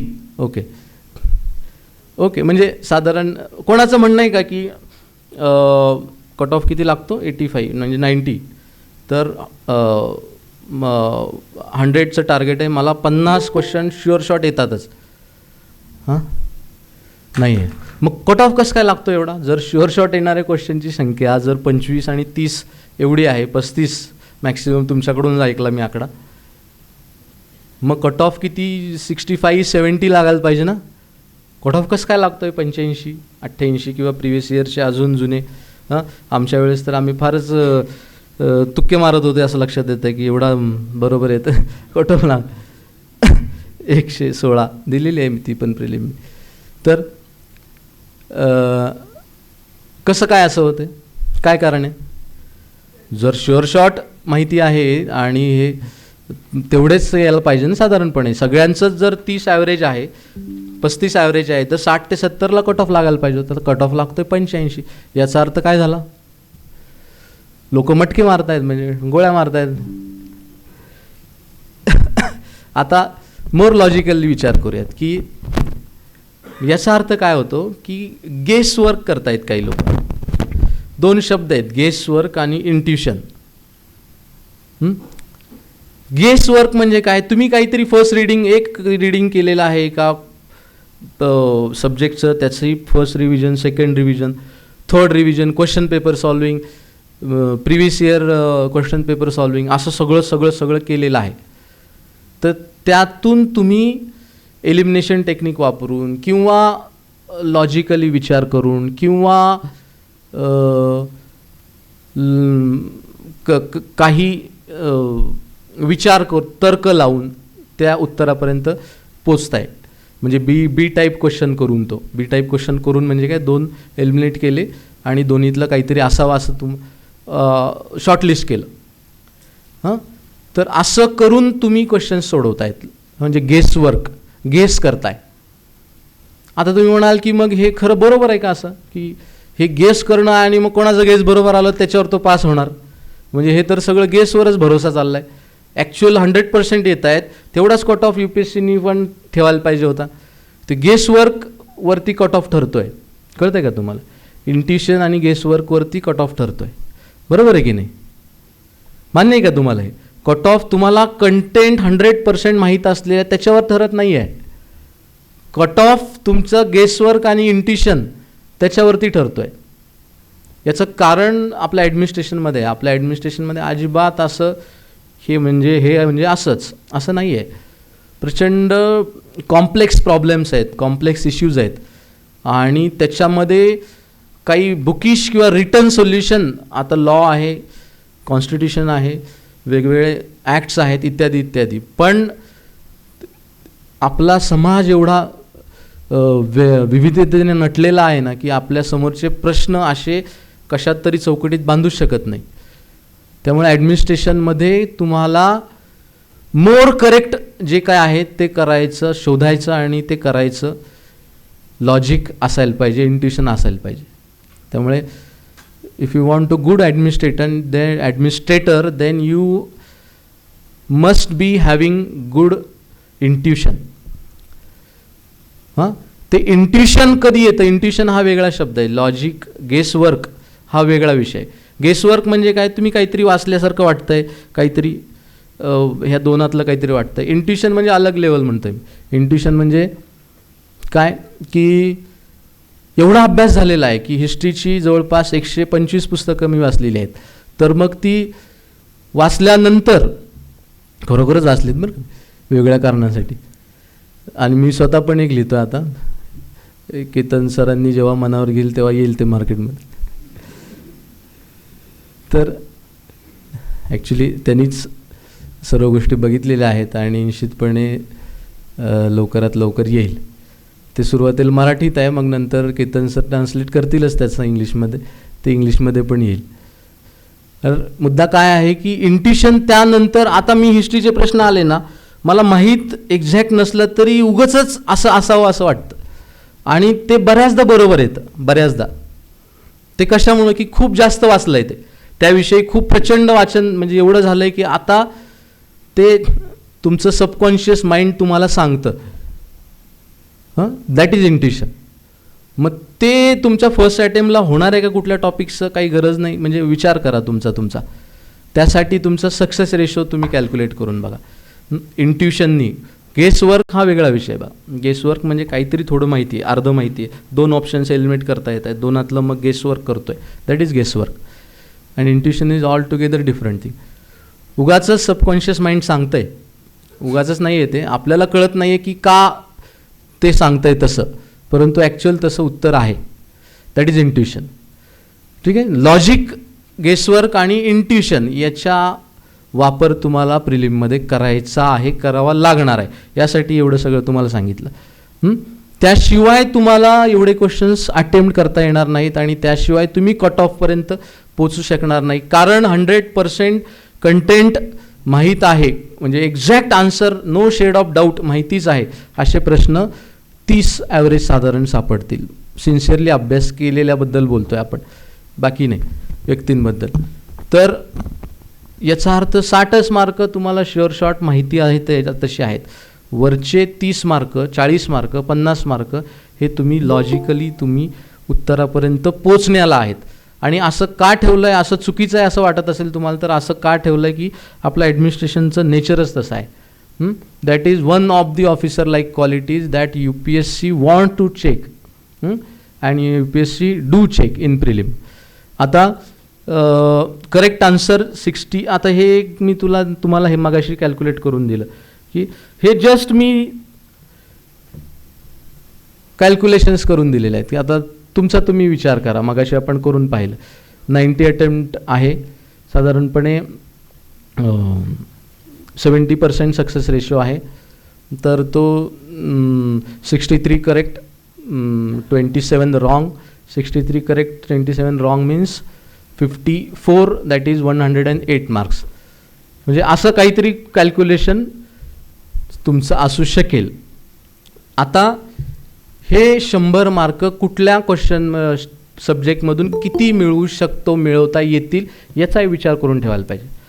तसंच होईल असं अजिबात नाही, तसंच होईल असं अजिबात नाही. उलट मोस्ट ऑफ द टाइम्स तुम्ही केलेल्या या प्रकारच्या गेसवर्कपेक्षा ॲक्च्युअल तुमचं आउटपुट वेगळ्याच पद्धतीचं आलेलं असेल असं असणार आहे. पण तरीसुद्धा तुम्ही हे जर थिंकिंग केलेलं नसेल तर मग तुमचा नशिबावरती अवलंबून, म्हणजे तुम्ही लॉजिकली पास नाही झाले. बऱ्याच प्रिलिम पास झालेल्यांना आपण कसं पास झालो तेच लक्षात आलेलं नसतं. म्हणजे मला काय दरवेळेस येत होतं असं माझं म्हणणं नाही आहे, पण परंतु आपली ही स्ट्रॅटेजी तयार असायला पाहिजे एवढं म्हणून पुढे जातो मी. हे मी आता एडिट करतो थोडं आपल्या वेळेकडे पाहून. ABCD तुम्हाला सांगितलं असेल सेशन्समध्ये, सरांनी पण कधीतरी लेक्चरमध्ये. A टाईप क्वेश्चन म्हणजे no shade of doubt sure short question, 2 question eliminate केले that is B type, 3 question eliminate करू शकलो that is C type, D type everything unknown. मग त्यावेळेस एखाद्या टॉपिकचं इंट्युशनवरती तुम्हाला सोडवायचं असेल तर सोडवू शकता, अदरवाईज डू नॉट अटेम्प्ट लिहिलेलं आहे त्याच्यामध्ये. आता एक लक्षात घ्या की C टाईप क्वेश्चन अटेम्प्ट करायचे की नाही हा एक प्रॉब्लेम असतो. म्हणजे B टाईप करायलाच पाहिजेत. B टाईप म्हणजे तुम्ही नाहीतर मग पासच नाही होणार. B टाईप म्हणजे 2 एलिमिनेट करता आलेच नक्की. काही जणांच्या बाबतीत काय होतं, उगाच ते एलिमिनेट केलेले असतात त्यातच बरोबरचं आन्सर निघतं. ते मग B टाईप क्वेश्चन तुमचं B टाईप क्वेश्चनच आयडेंटिफाय नाही झाले याचा अर्थ. खरोखरच हे सगळं प्रिव्हियस क्वेश्चन पेपर सॉल्व करताना करायला पाहिजे. त्यामुळे B टाईप क्वेश्चन सोडवायला पाहिजेत. मी सजेस्ट करीन की C टाईप पण सोडवायला पाहिजेत. पण त्यासाठी आधी तुम्ही इथल्या 25, 30, 40, 50 क्वेश्चन पेपरमध्ये पण सोडवायला पाहिजेत. क्वेश्चन पेपरमध्ये सोडवत नव्हतो आणि अचानक फायनलला सोडवायला लागला. प्रयोग करायचे ते फायनलला कसे इथे करायचे ना प्रयोग जे आहेत ते, ठीक आहे. आणि D टाईप मी म्हटलं तसं की इंट्युशन तुमचं असेल, एखाद्या विषयाचा खूप चांगला अभ्यास झाला आहे तुमचा, पॉलिटीचं झोपेतून उठवलं तरी लक्ष्मीकांत घडा घडा घडा बोलता येतं असं असेल तर मग ते 100% सोडवायला हरकत नाही आहे. मी मागाशी म्हटलं तसं की A टाईप क्वेश्चन हे मॅक्सिमम 25-30 असे असणार आहेत. Remaining 35 is a guess work, intuition work. हे तुम्ही लक्षात घ्या. हा सगळ्यात महत्त्वाचा मुद्दा आहे. आपलं काय होतं काम की आपण मेमरी बेस्ड सोडवण्याचा प्रयत्न करतो. मेमरी बेस्ड म्हणजे वाचलं आहे ते आठवलं पाहिजे आणि ते उत्तर आलं पाहिजे. हे तर ठीक आहे, that is one type of approach to solve the questions, but that is not the only approach. Memory based approach म्हणूयात त्याला, की वाचलं आहे आठवतं आहे मग ते सॉल्व करतो आहे. That is one type of approach. But question पाहिल्यानंतर गेसवर्क टाईप ऑफ अप्रोच म्हणजे काय की क्वेश्चन पाहिल्यानंतर विचारच नाही करायचं हे वाचलं आहे का मी, किंवा कुठे वाचलं आहे का, करंट अफेअरमध्ये वाचलं आहे का, किंवा कुठल्या पुस्तकात वाचलं आहे का, किंवा लेक्चरमध्ये, अजिबात विचार करायचा नाही. डिरेक्टली क्वेश्चनकडेच जायचं. म्हणजे काय, बॅटिंग करत असताना तो म्हणजे आधी मी का नेट प्रॅक्टिस किती झाली, आदल्या दिवशी झोप झाली का निमिषसारखी, तर झाली नसेल तर कसं करायचं, ह्या सगळ्याचा गोष्ट नाही. आता तो बॉल येतो आहे ना, तो जसा आला तसा खेळायचा आहे. हां, आला शॉर्ट ऑफ द लेंथ आला तर बॅकफुटला जाऊन, आला पुढे आला तर मस्त फ्रंटफुटला जाऊन ड्राईव्ह करत, जे काय असेल ते तो बॉलचा विचार करायचा आहे आपण, तर त्या क्वेश्चनचा विचार करायचा. हां, त्याचं ते काही लोकांच्या डोक्यात होतं की असतं बाबा की आपली एन्शंट आर्ट अँड कल्चर लिटरेचरची माझी रिव्हिजनच झालेली नाही आहे, तर ते क्वेश्चन तो बघितला की धस्स होतं एकदम नुसतं, म्हणजे आधीच शस्त्र टाकून रिकामे होतात. तर अजिबात असा विचारच आला नाही पाहिजे मी केलं होतं का, वाचलं होतं का, रिवाईज झालं होतं का, क्वेश्चन पेपर सॉल्व केलेत का, हे लेक्चरच मी अटेंड केले नव्हते या मॉड्यूलचे, असला काहीच विचार नाही आहे. तो क्वेश्चन हँडल करायचा. ठीक आहे. गेसवर्क ठीक आहे, मेक इट इंटेलिजंटली म्हटलेलं आहे. ओके, गेसवर्क अँड इंट्युशन सांगून झालं. हां, एक 2-4 क्वेश्चन थोडे आपण डिस्कस करूयात. हा क्वेश्चन बघा, other than fundamental right which of the following parts of the constitution of India reflect the principles in UN declaration of human right, universal declaration 1948 UNचं आहे. ठीक आहे. तर आता हे तुम्ही बघा, या युनिव्हर्सल डिक्लरेशनबद्दल काही प्रत्येक ते काही 24, 28, 32 पॉईंट्स आहेत त्याचे, त्या सगळ्याबद्दल तुम्हाला आठवत असेल, माहिती असेल असंही नाही आहे. ठीक आहे, काहीतरी आहे बाबा, पण ह्युमन राईट्सशी संबंधित आहे. मग ह्युमन राईट्स काय काय असायला पाहिजेत असं तुम्हाला वाटतंय? एवढं तर तुम्हाला माहिती आहे ना, हां, की काय असायला पाहिजेत. As a human being, as a individual we have some inalienable basic rights that are human rights. हे जे ह्युमन राईट्स कुठले असायला पाहिजेत, तर त्याचा तर तुम्ही विचार करू शकता. तुम्हाला काही वाचलेलं आठवत नाही आहे किंवा वाचलंच नाही आहे किंवा काय, किंवा काहीच माहीत नाही आहे, हे असं काहीतरी होतं असं पण माहीत नाही आहे, युनायटेड नेशन्स काय होतं ते पण माहीत नाही आहे. आता एवढं जास्त झालं, पण ठीक आहे, माहीत नाही आहे तुम्हाला की, पण तेवढं तरी तुम्ही म्हणू शकता ना की ह्युमन राईट्सच्या बाबतीतलं काहीतरी आहे. ठीक आहे. आता विचार करा बघ, preamble talks about all kinds of human rights ना, जस्टिस इत्यादी इत्यादी. Director DPSP is also all about the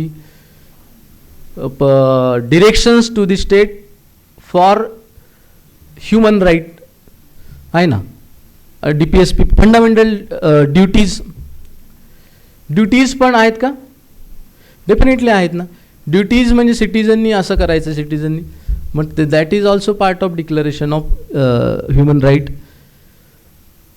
answer obvious answer आहे 1, 2, 3, माहीत नसलं तरी सुद्धा. ठीक आहे. हा परत 2020चा क्वेश्चन आहे, पण मी हा एकदम ऑब्वियस क्वेश्चन होता म्हणून घेतला. हा क्वेश्चन तुम्हाला लक्षात आला की तुम्हाला काहीच माहीत नव्हतं. हे डिक्लरेशन काय आहे, ह्युमन राईट हा शब्दावरून तुम्ही गेस करत गेला की अरे आपल्या प्रिएम्बल तरी तुम्हाला थोडंफार माहिती आहे, काहीतरी DPSP फंडामेंटल ड्युटीज माहिती आहेत, आणि हे फंडामेंटल ड्युटीजवर तुम्हाला कोणाला डाऊट येऊ शकेल, पण हे रिलेटेड नाही असं म्हणता येते का तुम्हाला? शुअर रिलेटेड नाही असं म्हणता येते का? एकदम नो शेड ऑफ डाऊट हे रिलेटेड नाही आहे असं म्हणता येते का? काहीतरी कोरिलेशन दाखवता येणारच आहे. मग काय ऑब्वियस आन्सर काय असलं पाहिजे? 1, 2, 3. म्हणजे असे क्वेश्चन तर कोणाचे चुकलेच नाही पाहिजेत ना.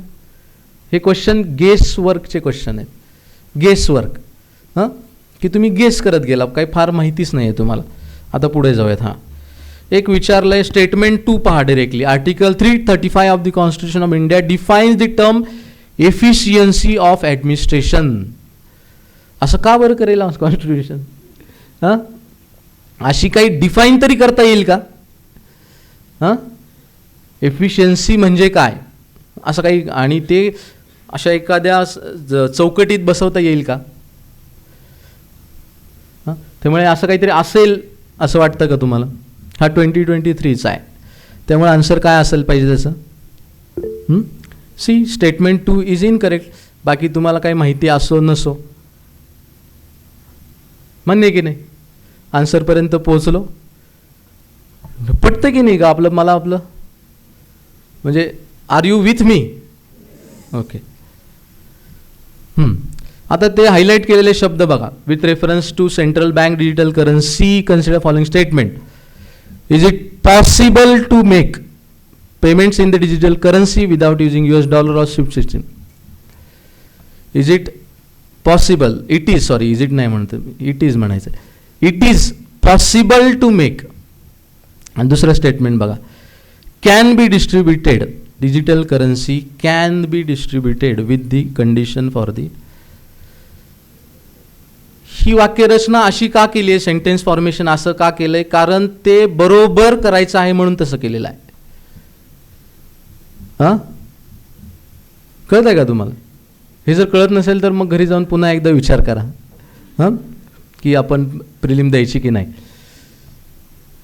तर पॉसिबल टू, कॅन बी, हे शब्द कॅन बी डिस्ट्रीब्युटेड म्हटलेलं आहे. म्हणजे काय, हे बरोबर करण्यासाठीचे वाक्यरचना आहे.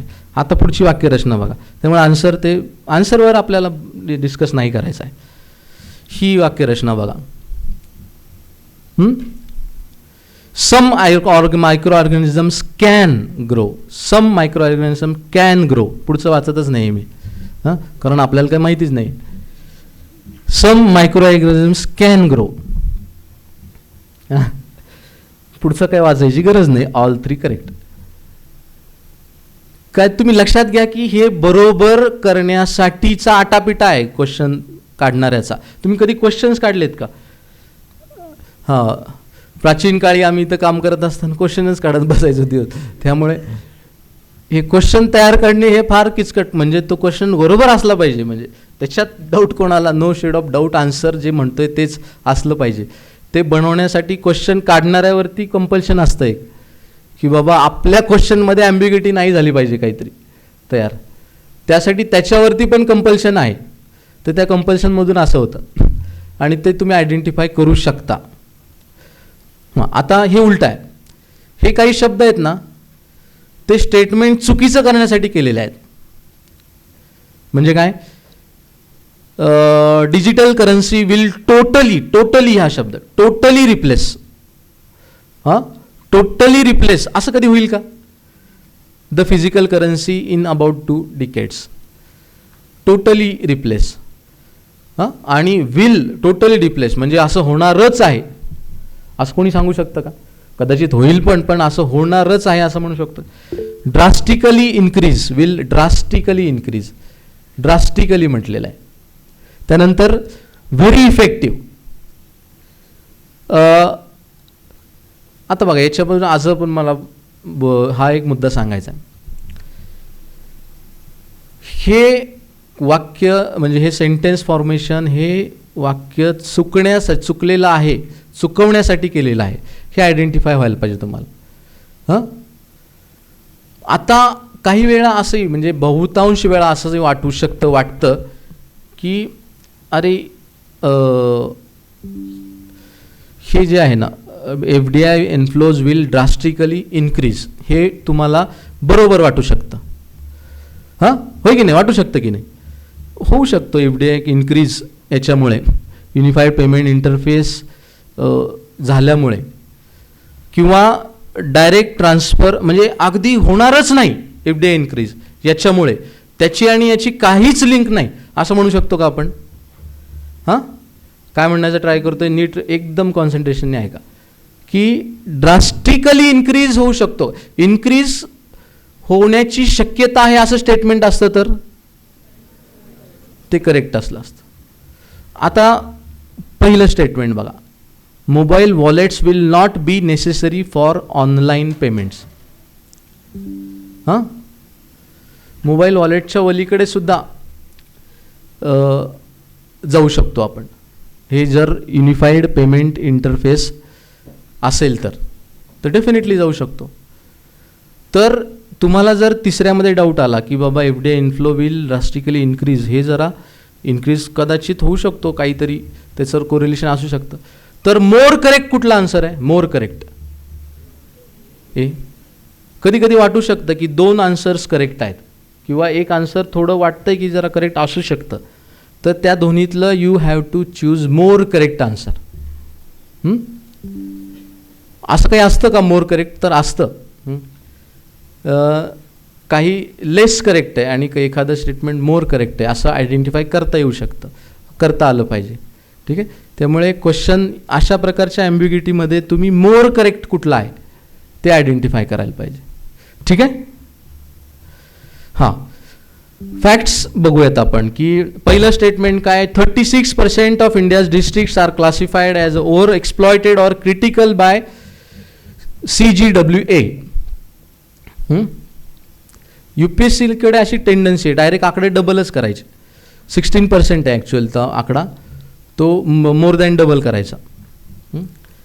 याचा अर्थ काय, तुम्हाला लॉजिकली माहिती असलं पाहिजे की रे अंदाजे ओव्हर एक्सप्लॉयटेड म्हटलंय ऑर क्रिटिकल. क्रिटिकल म्हणजे हे दोन शब्दांकडून तुम्हाला लक्षात यायला पाहिजे की त्यांना काय म्हणायचं आहे. त्यांना म्हणायचं आहे की खूप जास्त वाईट परिस्थिती, ओव्हर एक्सप्लॉयटेड किंवा क्रिटिकल असं आहे. तर किती जिल्ह्यांमध्ये आहे? आणि ते सेंट्रल ग्राउंड वॉटरचं आहे, संबंधितलं आहे. म्हणजे काय की हा कसला आकडेवारी आहे आणि कशाच्या आधारे ओव्हर एक्सप्लॉयटेड आहे हे ॲक्च्युली आपल्याला कदाचित माहीतच नसणार आहे. ही कशाच्या आधारे त्यांनी केलं आहे, त्यांचे क्रायटेरियाज काय आहेत वगैरे वगैरे. परंतु तुम्हाला लक्षात येतं आहे का की 36% is a very big number. आणि भारताची परिस्थिती काही इस्रायलसारखी नाही आहे किंवा ते ह्याचं गोबाचं वाळवंट नाही आहे भारत म्हणजे, है ना. अत्यंत सुपीकतेने नटलेला प्रदेश आहे भारत म्हणजे. काही अपवाद सोडता अर्थातच. म्हणजे आता तर गंगा यमुना दुबाबमध्ये तर पावसाळ्यात बी टाकलं असं दिवाळीला पीक काढायला जायचं, बघे यायचंच नाही, अशी एवढी सुपीकता आहे. महाराष्ट्रात काही भागामध्ये 4 वर्षांनी दुष्काळाची सायकल येते, परंतु ग्राउंड वॉटर डिप्लिशनसुद्धा हा मेजर इश्यू आहे. पण एवढा कुठेच नाही आहे, कुठल्याच राज्यात एवढा नाही, 36% एवढा. ठीक आहे. त्यामुळे आकडे जर दिले असतील तर तुम्हाला लॉजिकली विचार करता यायला पाहिजे की अरे हा आकडा थोडा आता डबल वाटतोय जरा. हे तुम्हाला मग त्यासाठी थोडं लॉजिक आणि गेसवर्क आणि तेवढं अंडरस्टँडिंग पण डेव्हलप असायला पाहिजे. त्यामुळे हा मुद्दा त्यासाठी घेतला. याचा आन्सर हा मुद्दा नाही आहे. फॅक्ट्स एक्झॅजरेट करून सांगते UPSC, बरेच अशी उदाहरणं सांगता येतील तुम्हाला. हां, तर हा एक क्वेश्चन आहे. आता हे अशा प्रकारचे क्वेश्चन प्राचीन काळी आमच्याकडे विचारले जात नव्हते. आता हे नवीन ट्रेंड आहे हा, की काय की how many of the above does UNOPS sustainable investment in infrastructure and innovation initiative focus for its investment. म्हणजे वर्षापैकी किती आहेत हे इनिशिएटिव्ह त्यांचे या UN फ्रेमवर्कचे. ठीक आहे. आता तुम्ही इन्फ्रास्ट्रक्चर म्हणजे याच्याबद्दल माहीत नाही आहे असंच आपण गृहीत धरतोय, काहीच आपण वाचलंच नाही आहे. वाचलं तरी किती लक्षात राहणार आहे त्याच्यात काय काय इनिशिएटिव्ह आहेत, होय की नाही. 4ही बघा बरं, हे इन्फ्रास्ट्रक्चरशी संबंधित आहे. Affordable housing, mass rapid transport, health care, renewable energy.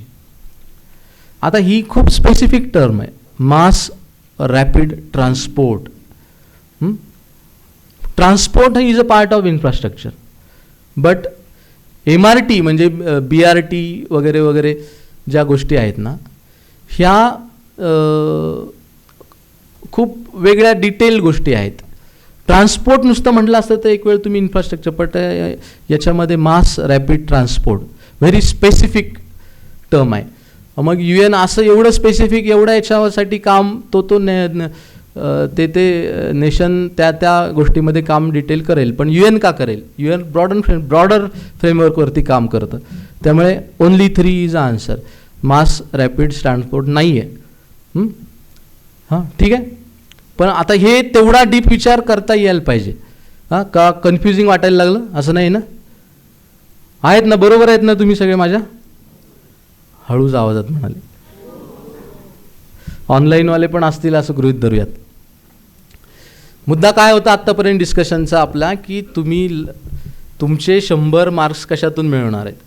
तुम्हाला 30-35% शुअर शॉट येत आहेत, तर मग तुम्ही 60 to 70 अडकून राहणार आहात. तर लॉजिकल आणि गेसवर्क कशा पद्धतीने करता येऊ शकेल याच्याबद्दल बोललो आहे आपण.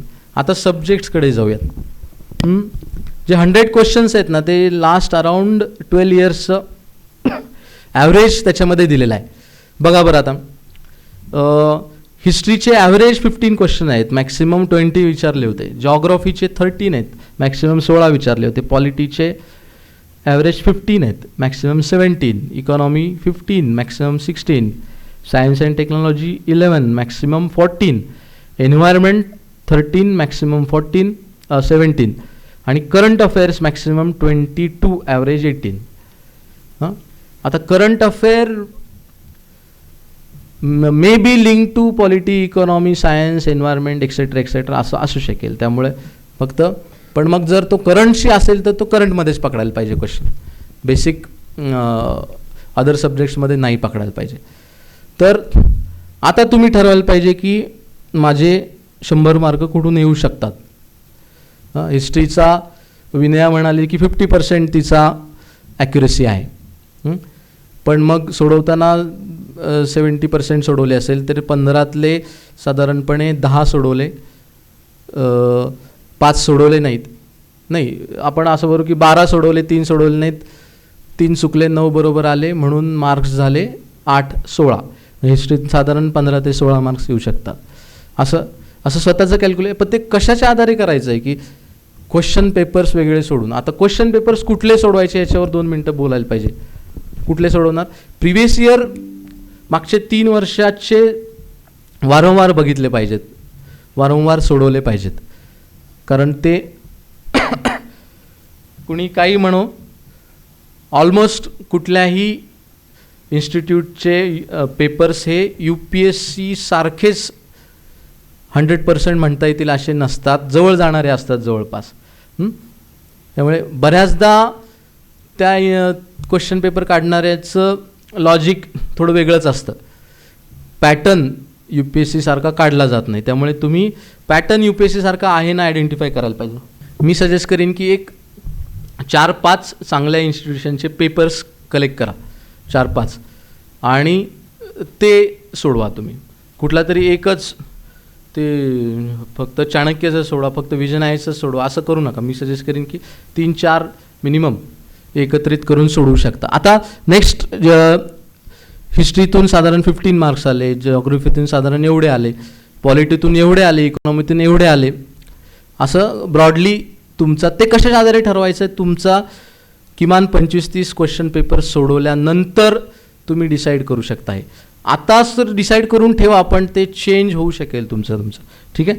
तर पॉईंट माझा हा आहे की आता नोट्स मेकिंग खरं म्हणजे याच्या आधी प्लॅनिंगकडे यायला पाहिजे होतं. आधी प्लॅनिंग घेतो, मग मी नोट्स मेकिंग घेतो. 132 days प्लॅन. NCERTs वाचल्या पाहिजेत, old, new, fine arts, etcetera, constitution at work वगैरे. किती तुम्ही म्हणाला पॅटर्न चेंज झाला आणि हे झालं ते झालं, तरी बेसिक्स विल नेव्हर चेंज. आणि क्वेश्चन पेपरचा सोर्स डेफिनेटली तुम्हाला सांगता येतील की पॉलिटीचे 2-3-4 प्रश्न हे NCERTsमधूनच आहेत. तुम्हाला क्लिअरली आयडेंटिफाय, एन्शियंटचे आर्ट अँड लिटरेचर, आर्किटेक्चरचे प्रश्न फाईन आर्ट्समधून अजूनही तुम्ही आयडेंटिफाय करू शकता. त्यामुळे NCERTs. सोर्सेसबद्दल मी बोललोच नाही, तुम्हाला सगळ्यांना माहिती आहे सगळं. आता काही ते सांगायचीच गरज नाही, उलट जास्तच माहिती आहे माझ्यापेक्षा, असं मी म्हणेन की खूप उलट काही नाही करायला पाहिजे सांगायची वेळ तुम्हाला आहे, वाचायला नाही पाहिजे. हे वाचू नका. काही पुस्तकांचे असे प्रकार आहेत की प्रिव्हियस इयर क्वेश्चन्स घ्यायचे, तो कंटेंट घेऊन तो एक चॅप्टर बनवायचा, चॅप्टर वाईज करायचे. म्हणजे काय वाटेल मुलांना की अरे हे क्वेश्चन्स ह्याच्यातून आले, ह्या चॅप्टरमधून, यांच्या असे चॅप्टर्स बनवायचे, असं पुस्तक बनवायचं. नेक्स्ट इयर ते काही क्वेश्चन येत नसतात, नेक्स्ट इयर मग ते काय करणार, पुन्हा क्वेश्चन्स ॲड करणार त्याच्यामध्ये. पुन्हा नवीन मुलांना वाटत राहणार अरे या पुस्तकातून क्वेश्चन येत आहेत. असं नाही ना. सोर्स चांगला कुठला की तुम्ही वाचल्यानंतर तुम्हाला नेक्स्ट एक्झाम, नेक्स्ट प्रिलिममध्ये ते क्वेश्चन सोडवता आले की नाही, हा क्रायटेरिया असायला पाहिजे. पण ते सध्या अशा प्रकारची पुस्तकं वाचू नका, अदरवाईज बाकी सगळी वाचा. ठीक आहे, तुम्हाला माहिती आहे काय वाचायचं. पण आता फर्स्ट रीडिंग 90 डेजमध्ये संपवू शकता तुम्ही. आता काही वाचलेलं असणार आहे निदान, होय ना, पॉलिटीची 10 पानं वाचून झालीत, लक्ष्मीकांतची किंवा स्पेक्ट्रम हिस्ट्री मॉडर्नचं 17-18 पानं, असं एवढं तरी असेल की नाही तुमचं. हे गमत करतोय, पण तुमचं बऱ्यापैकी आत्ता झालं, काही बेसिक्स वाचून झालेले निश्चितपणे असणार. त्यामुळे 90 डेजमध्ये तुम्ही बेसिक्स निश्चितपणे पुढच्या बेसिक्स म्हणजे history, polity, geography, science, environment, current, हे सगळंचं सगळं फर्स्ट रीडिंग हे 90 डेजमध्ये होऊ शकतं, व्हायला पाहिजे. हां, पंचवार्षिक कार्यक्रम करायचा असेल तर वेगळी गोष्ट आहे, परंतु आपल्याला या वर्षीचे प्रिलिम द्यायचे आहे ना, उलटं करायला पाहिजे. 90 दिवसातच संपवायचं आहे याचा अर्थ काय? हिस्ट्रीच्यासाठी माझ्याकडे 15 दिवस आहेत. 15 दिवस आहेत याचा अर्थ काय? मॉडर्नला मी 8 दिवस देईन, एन्शियंट मीडियमला 7 दिवस देईन. कारण मॉडर्नच्या तुलनेने जास्त पेपर क्वेश्चन्स येऊ शकतात, येतील, किंवा असं वाटतं की मॉडर्नवर जास्त मी कमांड मिळू जे काय तुमचं लॉजिक. 7 दिवसामध्ये 8 दिवसामध्ये मॉडर्न करायचं आहे, 8 दिवसामध्ये मॉडर्न करायचं आहे, तर मग मी काय काय करणार? आधी मे बी काही वाचलेलं होतं, तर आत्ता काय करणार? 7 दिवसामध्ये काय स्पेक्ट्रमचं पुस्तक वाचणार, किंवा अजून कुठली तरी ओल्ड इन्सायटी न्यू कुठली तरी वाचणार. जे काय आहे म्हणजे काय की ही 700 पानं मी वाचणार 8 दिवसामध्ये. तर एक दिवस बफर ठेवला, रोज 100 पानं, रोज 100 पानं न्यूजपेपर आणि क्वेश्चन पेपर सॉल्विंगचा वेळ सोडता 100 पानं वाचायला मला 6-8 तास लागत आहेत. हां, तर मग माझा ॲडिशनल पेपर सॉल्विंग आणि न्यूजपेपर रीडिंग व्यतिरिक्त मला 6 ते 8 तास करायचा आहे. मग याचा अर्थ कधी करायचा आहे? माझा बेस्ट कधी होतो? पहाटे थंड पाण्याने उठून 3:30 वाजता आंघोळ करून लायब्ररीत जाणारा पहिला विद्यार्थी. बऱ्याच जणांना असे मोटिवेशनल व्हिडिओ ऐकायची सवय आहे की नाही तुम्हाला? आता ऐकत नाहीत बहुतेक लोक. तुम्हाला लक्षात नाही आलं याचा अर्थ तुम्ही ऐकत नाही असे मोटिवेशनल व्हिडिओ कोणाचे आहेत. तर पहाटे करणार आहात 3 तास, दुपारी करणार आहात, रात्री करणार आहात, हे असं थोडंसं डिटेल करून ठेवायला पाहिजे. की 15 दिवस हिस्ट्रीसाठी मॅक्सिमम 15 दिवस मिळत आहेत, त्याच्यात एन्शियंट, मिडिवल, आर्किटेक्चर, मॉडर्न सगळं संपवायचं आहे. मग त्याच्यात 15 दिवसात मी काय करू शकतो, एवढं केलं आहे आणि अजून काय करू शकतो, फर्स्ट रीडिंगच्या बाबतीत बोलतोय. असं उलटं जायला पाहिजे. नाहीतर काय होतं की घेतली ती एनसीईआरटी कॉन्स्टिट्यूशन ॲट वर्क आणि 8 दिवस ते कॉन्स्टिट्यूशन ॲट वर्कच अजून संपेना. हां, अशा पद्धतीने नाही चालणार. तुम्हाला लक्षात यायला पाहिजे की माझ्याकडे पॉलिटीला सुद्धा 15 दिवस आहेत. 15 दिवस आहेत तर मग 15 दिवसामध्ये मला लक्ष्मीकांत पण वाचायचं आहे, या 2 एनसीईआरटी पण करायच्या आहेत, आणि सोबत करंट अफेअर आणि रोजचं क्वेश्चन पेपर सॉल्विंग अधूनमधून जे करणार आहात ते पण करायचं आहे. तर डेफिनेटली तेवढ्या दिवसाचा प्लॅन तयार करा फर्स्ट रीडिंगचा. हां, आता 90 दिवसांचा करा असं मी तुम्हाला एक जस्ट आउटलाईन देतोय. आणि आपला हार्टबीटचा कोर्स याच्या पद्धतीने होणार आहे, अशा पद्धतीने साधारणपणे सगळ्यांनी डिझाईन केलेला आहे ना, तो अत्यंत मला वाटतं फार इंटरेस्टिंग आहे. आमच्याकडे असं नव्हतं. हां, आमच्याकडे आम्ही पहिले 3 वर्ष तर फक्त सीसॅटवर पास व्हायचं, प्रिलिमचा अभ्यासच नाही करायचं. कारण का सीसॅट फार सोपं होतं तेव्हा. आता सीसॅट म्हणजे कॅटचीच परीक्षा झाली ती. तुम्ही जर बघाल ना 12 साली 13 साली सीसॅट कसं होतं पेपर्स, एकदम मस्त होते. सोडवून आम्ही 15 मिनिट निवांत बसायचं एकमेकांकडे, अरे छान झालं ना, कट ऑफ त्याच्यातच क्लिअर होऊन जायचं सीसॅटवरती. दोन्ही एकत्र पकडलं जायचं ना 400 पैकी. त्यामुळे GSला काही 10-20 मार्क असे कमी बी, एवढं डिटेल स्ट्रॅटेजी बीची कडले कमी 20 मार्क पडले, त्याला काय फरक. सीसॅटला आपण 40 मार्क जास्त पाडू, असं होतं. तर आता तसं नाही. आता तुम्हाला असं इंच लढवायचं आहे, म्हणजे है ना, एक क्वेश्चन तुम्हाला हे करायचं आहे 90 दिवसांमध्ये. आता पुढं दिलं की डायरेक्ट 14 दिवसात पहिली, 14 दिवसात दुसरी, तर मग घाबरून जाऊ नका. 30 दिवस, 28 ते 30 दिवसामध्ये दुसरी रिव्हिजन, असं एकच रिव्हिजन तुम्ही केली. रिव्हिजनमध्ये बघा, आता हे परत बॅक टू नोट्स मेकिंगकडे येऊयात. आता तुम्ही मी सजेस्ट केलं की डिवाईड करा प्रत्येक सब्जेक्टला. हिस्ट्रीला किती दिवस, पॉलिटीला किती, इकॉनॉमीला किती, ह्याला किती, दिवस आयडेंटिफाय करा, मग किती वाचू शकता. आपण उलटं करतो की मला एवढं वाचायचं आहे, मग तसं नका करू. तुम्हाला तेवढ्याच संपवावंच लागणार आहे, तर रिव्हिजन होईल, तर फर्स्ट रिडिंग कंप्लीट होईल. फर्स्ट रिडिंग तुमच्या या झालेलं आहे या पुस्तकात, तर मग ॲडिशनल तुम्ही सोर्सेस वाचू शकता. तर मग त्यामुळे किती वाचायचं, किती पुस्तकं वाचायची, किती सोर्स वाचायचे, तर तुमच्याकडे किती वेळ आहे तेवढं वाचायचं. तुमच्याकडे जेवढा वेळ आहे तेवढं वाचायचं. हा ना. त्यामुळे हा जो प्रश्न आहे ना, ह्या प्रश्नाला काही अर्थच नाही आहे. हिस्ट्रीची किती पुस्तकं वाचू, सोर्स, ह्याला काय अर्थ नाही. तुझ्याकडे किती वेळ आहे, तुझ्याकडे 5 वर्ष आहेत का, हां, मग वाच 25 पुस्तकं. तुझ्याकडे किती, हिस्ट्रीसाठी 15 दिवस आहेत ना, मग आधी काय काय वाचलं आहे बघ, आणि आता कंपल्सरी काय काय वाचायला पाहिजे आयडेंटिफाय कर, आणि त्या 15 दिवसात तेवढं संपव, हो की नाही. आणि खरोखरच कन्सिस्टंटली संपवायला पाहिजे. नाही तर मागाशी मी म्हटलं ना, खूप लोक थंड पाण्याने आंघोळ करून लायब्ररीत पहिल्यांदा जाऊन बसतात आणि सकाळी पेपर वाचून उडून बसला, दुपारी 1 वाजेपर्यंत. सकाळी सकाळी सदाशिव पेठेत नाश्ता खूप छान मिळतो, इथे पण मिळतो, भरपेट नाश्ता करून 7 वाजता येऊन झोपणारी लोक आहेत. लायब्ररीचं दृश्य फार इंटरेस्टिंग असतं. जांभया देत असतात लोक, काही जण पेंगळलेले असतात. जांभई आलीच नाही पाहिजे आयुष्यामध्ये, डायरेक्ट झोप आली पाहिजे, है ना. जांभई हे डेंजरस लक्षण आहे. हां, तुमच्या मेंदूला ऑक्सिजन का कमी पडावा, तुम्ही काही कारण नाही, पुरेसा हवेमध्ये पुरेसा ऑक्सिजन आहे सगळीकडे, तर तुमच्या मेंदूपर्यंत का पोचत नाही आहे.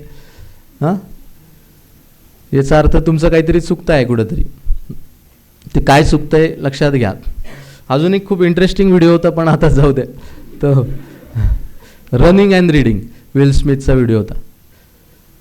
म्हणजे आयुष्यात 2च गोष्टी इम्पॉर्टंट आहे म्हणतो तो, काय, रनिंग अँड रीडिंग. म्हणजे ते ब्रॉडर सेन्सने घ्या.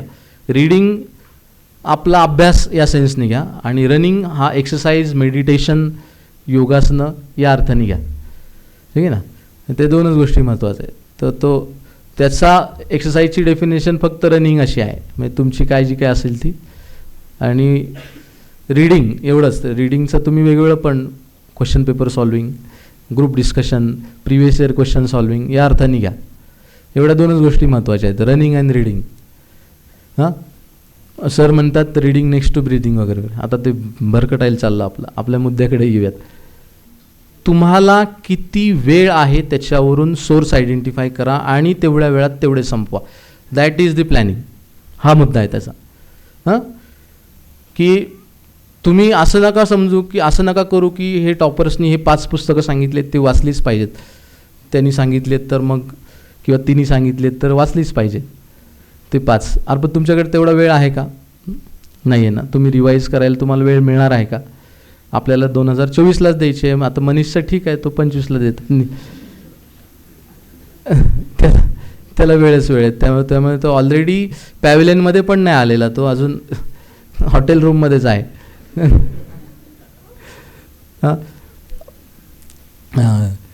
तर हा मुद्दा फार महत्त्वाचा आहे की 90 दिवसामध्ये म्हणतो आहे मी, पण ते कधी शक्य होईल याच्याबद्दल बोलूयात.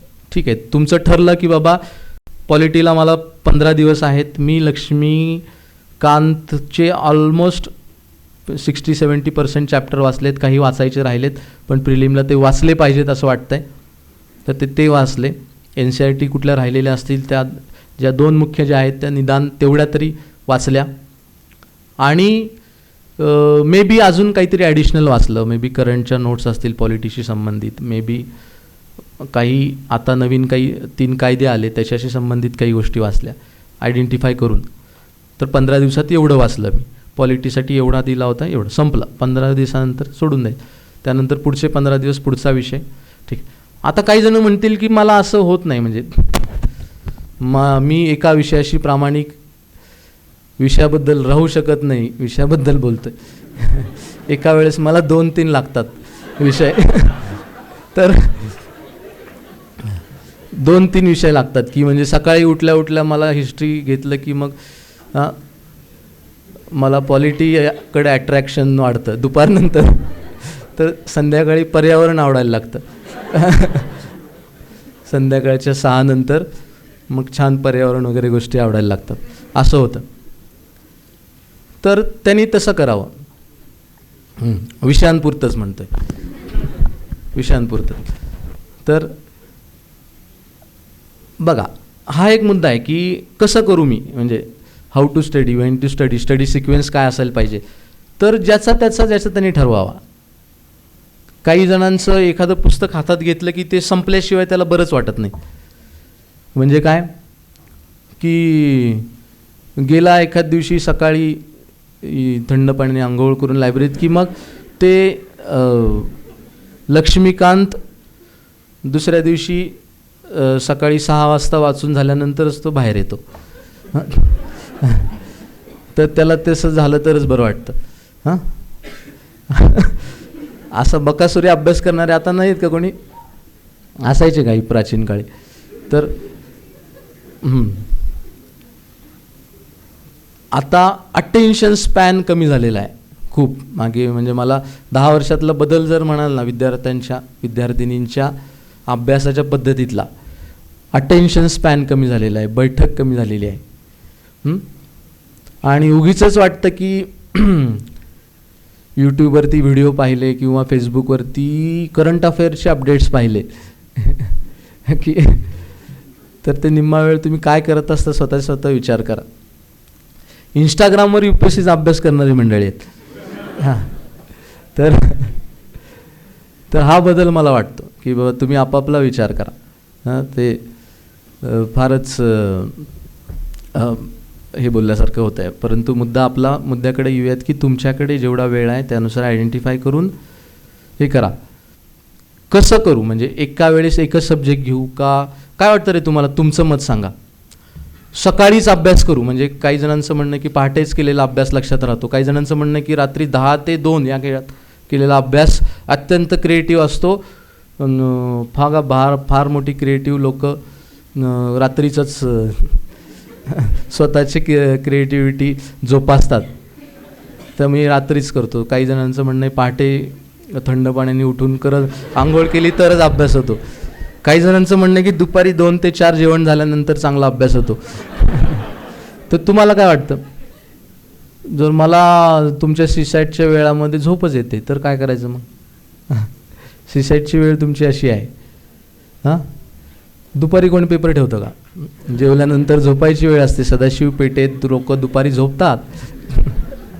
हां, असा कसा वेळ ठेवता तुम्ही पेपर?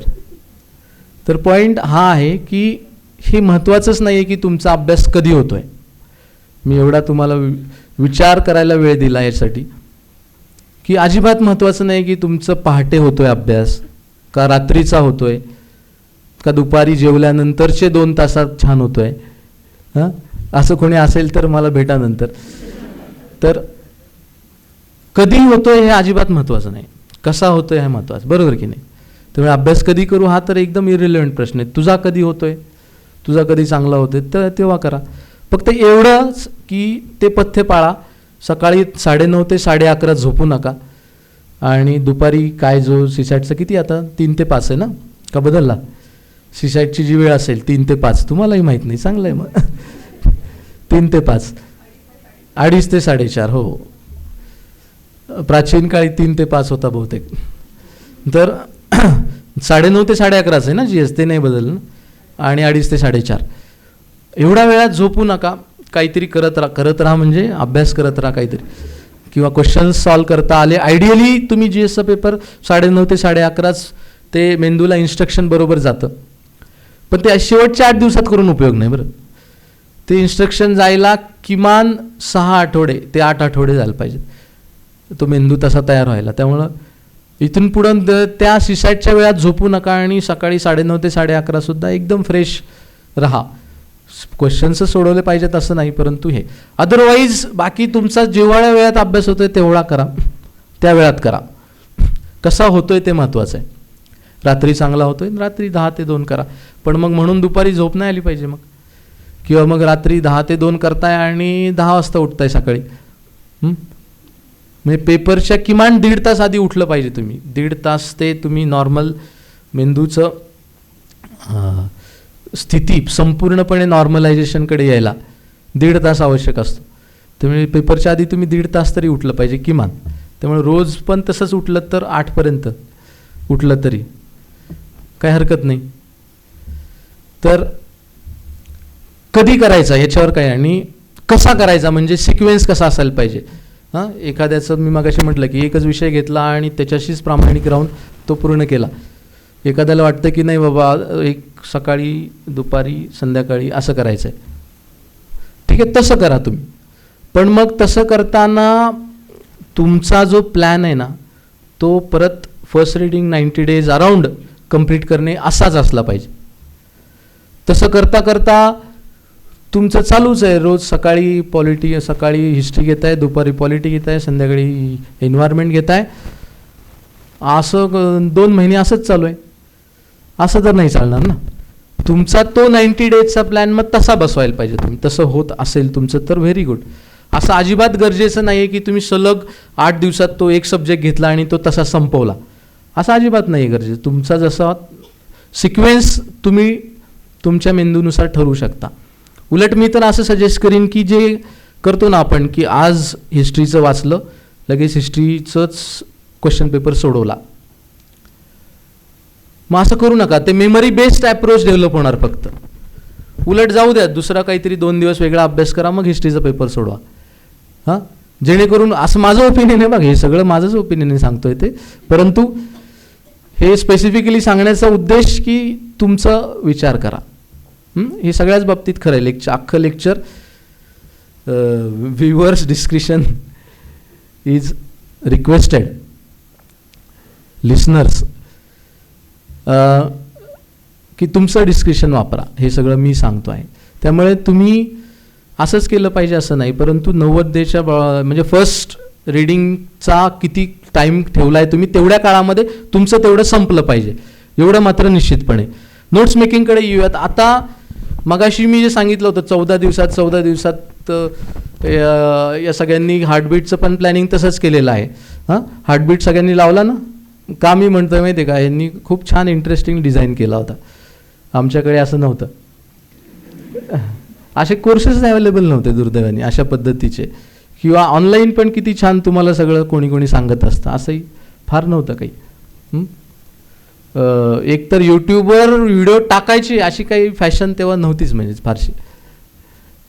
यूट्यूब नुकतंच आलेलं होतं आणि ते वगैरे वगैरे. फार प्राचीन काळाबद्दल बोलतोय आपण. मुद्द्याकडे येऊयात. नोट्स मेकिंग हे कधी शक्य आहे? 90 दिवसामध्ये फर्स्ट रीडिंग कंप्लीट झालं, 30 दिवसामध्ये सेकंड रीडिंग, किंवा 14-15 दिवसामध्ये सेकंड रीडिंग, थर्ड रीडिंग 14-15 दिवसामध्ये, आणि फोर्थ रीडिंग 7 दिवसामध्ये. हे शक्य आहे बरं का. अख्खं लक्ष्मीकांत तुम्ही 4 तासामध्ये वाचू शकता.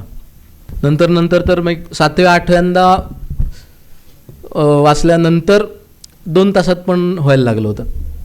तर ते होऊ शकतं. कसं होऊ शकतं आता तुम्ही म्हणण्याचा माझा अर्थ खूप विचारपूर्वक घ्या. पहिल्यांदा वाचताना तुम्ही व्यवस्थित अंडरलाईन केले, हायलाईट केले, इम्पॉर्टंट पॉईंट गोल करून तुमच्या पद्धतीने मार्जिन नोट्स केल्या. नोट्स मेकिंग हा विषय चालू आहे. मार्जिन नोट्स म्हणजे काय, लक्ष्मीकांतवाल्यांनी वरती खूप रिकामी जागा दिलेली असते आपल्याला.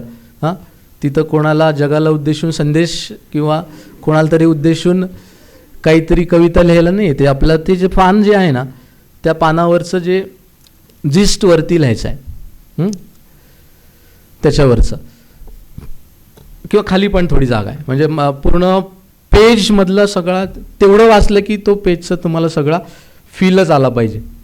ठीक आहे, वाचायचीच गरज नाही पुढे पेज. जर कुठं अंधार वाटला की वाचताना ते, तर मग पेज वाचून बघायचं. अंधार वाटला म्हणजे काय, काहीतरी डाऊटफुल वाचलं ते मार्जिन नोट्समधलं. ठीक आहे, किंवा तुम्ही ते अंडरलाईन केलेले आहेत. रिव्हिजनच्या वेळेस, सेकंड रिडिंगच्या वेळेस, सेकंड रिडिंग म्हणजे रिव्हिजन आपण म्हणूयात, त्यावेळेस ते अंडरलाईन केलेले किंवा मार्जिन नोट्स केलेले, किंवा कोणाला सवय असते ना छान असं स्पायरल बाइंडिंगचे व्हाईट ब्लँक पेपर घेऊन त्याच्यावरती छान वेगळ्या रंगाने लिहून कलर नोट्स, वेगळ्या कलरच्या नोट्स काढायचे, अशी कोणाला हौस असते. तसं करणारे असंच केलं पाहिजे असं काही नाही, पण काहीतरी केलं पाहिजे. आयदर मार्जिन नोट्स करा किंवा अंडरलाईन करा, हायलाईट करा, किंवा नोट्स वेगळ्या पेजवर काढायचे असतील तर वेगळ्या पेजवर काढा. जे काही तुमची पद्धत आहे. ही केली म्हणजे 30 बरोबर, ती केली म्हणजे 30 असं अजिबात नाही.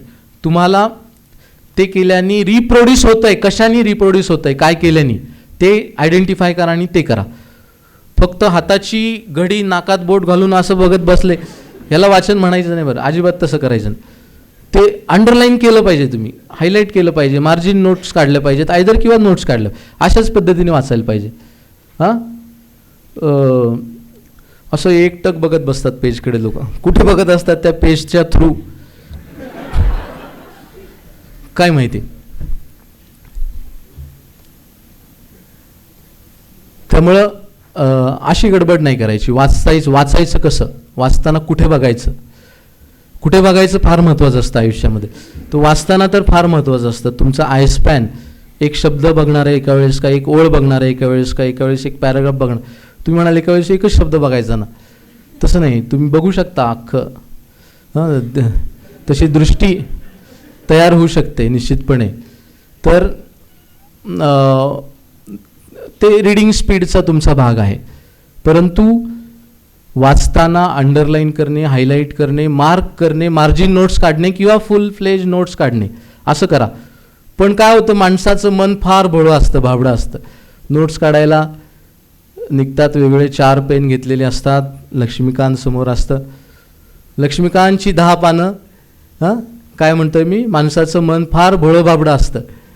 हां, की लक्ष्मीकांत घेऊन बसलेले असतात, नोट्स काढायला 4 वेगळ्या रंगाचे पेन घेऊन, ब्लँक पेपर्स घेऊन बसलेले असतात.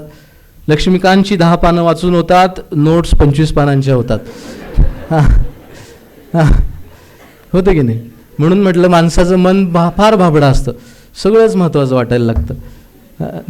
न्यू ॲस्पिरंट्सच्या बाबतीत बोलतोय, सगळंच महत्त्वाचं. अरे सगळंच तर महत्त्वाचं आहे, काय अंडरलाईन करायचं आणि काय कसं ठरवायचं.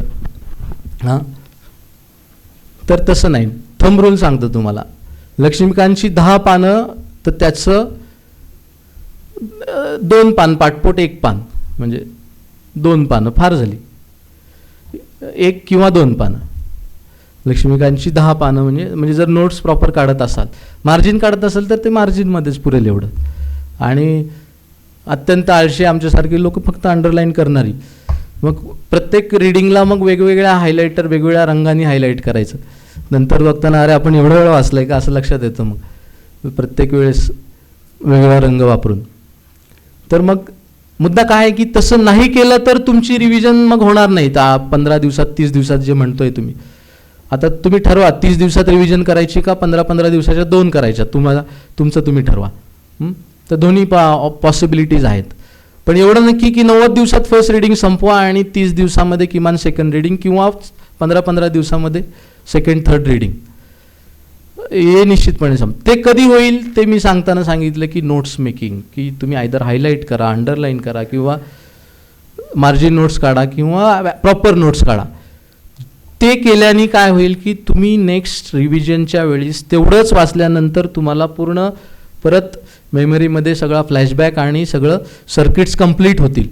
काही वेळी सर्किट तुटलेले दिसतील, तर तिथे म्हणजे ब्लँक याच्यावर परत वाचायला पाहिजे, तर तेवढं पेज पुन्हा वाचून घेतलं, तेवढे पेजेस पुन्हा वाचून घेतले त्या रीडिंगमध्ये. असं करत करत रिव्हिजन 3 रिव्हिजन तरी व्हायला पाहिजेत. फर्स्ट रीडिंग आणि 2 तरी मी म्हणेन, म्हणजे first reading, second reading, third reading, म्हणजे रीडिंग प्लस 2 रिव्हिजन, असं एवढं मिनिमम मी तुम्हाला सजेस्ट करीन. थर्ड रिव्हिजन 7 दिवसामध्ये म्हटलेलं आहे, तर शक्य आहे बरं का, निश्चितपणे शक्य आहे. जेव्हा तुम्ही प्रिलिम द्याल तेव्हा दिल्यानंतर परत माझ्याकडे आपण भेटूयात आणि चर्चा करूयात की शक्य होतं. तुम्ही म्हटलात तसं की लक्ष्मीकांत 4-5 तासामध्ये रिवाईज करून, वाचून हा शब्द नको आणायला, रिव्हिजन करून झालं, रिवाईज करून झालं तुमच्या पद्धतीने, असं शक्य आहे. मग अशा पद्धतीने तुम्ही 7 दिवसामध्ये डेफिनेटली थर्ड रीडिंग शेवटच्या दिवसामध्ये येऊ शकता. आता शेवटच्या दिवसाकडे सिक्वेन्स काय आहे, तो हार्टबीटचा सिक्वेन्स दिलेला आहे, तुम्हाला कशा पद्धतीने करायचा आहे. मगाशी मी म्हटलं ना की काही लोकांना एका वेळेस एकाशीच विषयाशी प्रामाणिक राहणं आवडत नाही, तर ते तुमची विषय, तुमचं चॉईस. हां, हे टेंटेटिव्ह अगेन हार्टबीटच्या संबंधितलं प्लॅनिंग दिलेलं आहे, तशा बाबतीतलं दी डे वगैरे वगैरे. एक रुटीनकडे येऊन शेवटच्या दिवसाकडे येऊयात आपण. आता आपण संपवलं पाहिजे ना, आता वेळ झाली बरं का. 5 मिनटं संपवतो, टेन्शनमध्ये सगळे आलेले दिसत आहे, नाही ना. एक routine format, habit formation, time and place habit म्हणजे काय, एका जागी एका वेळी एकाच व्यक्तीने सलग 21 दिवस बसल्यानंतर त्याला मोक्षप्राप्ती होते. म्हणजे काय की एक टाईम अँड प्लेस हॅबिट तयार होते की त्यावेळी त्या ठिकाणी बसलं की मेंदू काम करायला लागतो. हां, पुरी कायनात आपको जाऊ दे, तर तिथे ती 21 दिवसांनी तयार व्हायला सुरुवात होते. हां, कुठलीही हॅबिट फॉर्मेशनचा तो रूल आहे, म्हणजे काही लोकांचं होतच नाही, बरोबर आहे, पण निदान असं शास्त्र म्हणतं ही 21 दिवसांनी तयार होते हॅबिट. तू 21 दिवस तरी कुठून करायचे एवढेच, तो मुद्दा. पण मुद्दा हा आहे की शक्य होईल तितकं एकाच ठिकाणी बसून करायला पाहिजे. आता मी पाहतोय बघा काय, सदाशिव पेठेतल्या जॉगर्स पार्कमध्ये, दत्त मंदिरामध्ये, विठ्ठल मंदिरामध्ये, आता लकडी पुलाच्या खाली बसून, नदीपात्रामध्ये, शनिवारवाड्यावरती, लाल महालामध्ये, कुठे कुठे अभ्यास करत बसलेले असतात मुलं. वारजेतली माहीत नाहीत बरं का मला स्पॉट, आता तुम्हाला जास्त माहिती असतील माझ्यापेक्षा. कुठं आहे का काही, नंतर सांगा. तर मला असं वाटतं की ते डिस्कशन, करंट अफेअरचं डिस्कशन करणार असाल किंवा कुठलं काहीतरी थोडा वेळ डिस्कशन करणार असाल, ते बाहेर कुठेतरी केलं तर एक वेळ ठीक आहे. पण तुमचं स्वतःचं एक रुटीन असायला पाहिजे, एक वेळ, एक जागा ठरलेली असली पाहिजे. डेफिनेटली असं असायला पाहिजे असं मला वाटतं, जेणेकरून ती सवय लागते. हां, एकदम ती सवय झाली ना, ती असं तुम्ही गेले बसले लगेच ते मेंदूत जायला सुरुवात होते, तशी एक सवय होऊन जाते. म्हणजे सुरुवातीला अडचण होणार, म्हणजे सुरुवात आता तुम्ही ती फेज पार केली असाल असं मी गृहीत धरतो की म्हणजे पहिलं म्हणजे बसवतच नाही एवढा वेळ, ते उठून जायला लागतं, चहाच प्यावं असं वाटायला लागतं, कोणाकडे तरी चला भेटायला, खाली भेटू, चहा प्यायला जाऊ, टाईमपास करू, गप्पा मारू, डिस्कशनच्या नावाखाली असं करावं असं वाटायला लागतं. नंतर हॅबिट होत जाते. नंतर काय होतं की एखाद दिवशी एवढं वाचलं जातं की 250 पानं वाचली एका दिवशी. हां, असं वाटायला लागतं की आता ते लाल दिव्याच्या गाडीतून असं ते टर्न घेतोय घराकडे असं फील यायला लागतो. पुढचे 2 दिवस काहीच होत नाही, मग तिसऱ्या दिवशी वाटायला लागतं की चायला अरे मागच्या जूनपासून मी असं केलं असतं तर बरं झालं असतं, जाऊ दे हा गेला बहुतेक आपला अटेम्प्ट वाटायला लागतं तिसऱ्या दिवशी. असं होतं का तुम्हाला? नाही होत? होत नसेल तर काहीतरी प्रॉब्लेम आहे बरं का. We are not machines. हां, असा प्लॅन दिला, 90 दिवसाचं असं आउटपुट आलं, हां, प्रिंटआउटच आला एकदम. असं होतं का? 100% महिनाभर ठरवलं जसं तसं झालं, फॉलो झाला 100%, असं होत नाही. We are humans, we are not machines. त्यामुळे प्लॅनच करायचं नाही असं करायचं नाही, पण जो केलेला प्लॅन आहे तो 80-90% फॉलो करायचा प्रयत्न करायचा. 100% झाला नाही तरी, कारण ह्युमन फॅक्टर हा येणारच आहे. 100% तुम्ही ठरवलं आहे, असं इनपुट दिलं, असं आउटपुट आलं, असं होण्याची शक्यता कमीच आहे. त्यामुळे डेफिनेटली तुम्ही करू शकता प्लॅन अपडेट तुमचा दर 15 दिवसांनी, दर महिन्यानी, दर 2 महिन्यांनी अपडेट करू शकता, करायला पाहिजे. पण एवढं नक्की की 80-90% तुम्ही अचीव करताय ठरलेल्यापैकी, तर you are on right track. Don't worry, 100% झाला नाही तरी ठीक आहे. त्यासाठी मी म्हटलं तर टाईम अँड प्लेस हॅबिट महत्त्वाचं आहे. भरपूर पाणी प्या, अभ्यास करताना डिहायड्रेशन होतं. बऱ्याचदा बघा जेवण आणि याच्याकडे लक्ष दिलं जात नाही बरं का, काय खायचं. हे सुभद्रामध्ये जाऊन वडापाव खाऊन येतात हो की नाही, इथं खाली, इथं वारजेतलं आहे ना, सदाशिव पेठेतलं पण सांगता येतील बरं. Be hygienic, sleep at least for 6 to 8 hours, eat healthy for next 132 days. हे खूप महत्त्वाचं आहे. पाणीच पित नाही दिवसभर, तुमचं डिहायड्रेशनचा इफेक्ट तुम्हाला डिरेक्टली नाही इनडायरेक्टली होत असतो. हां, त्यामुळे बॉटल घेऊन बसायला हरकत नाही ना. बरेच जण बसतो, मनीषा नाही आहे तुझी, अरे अरे घेत जा. तर तुम्ही वेगळाच अर्थ काढायला लागले असं मला वाटतं.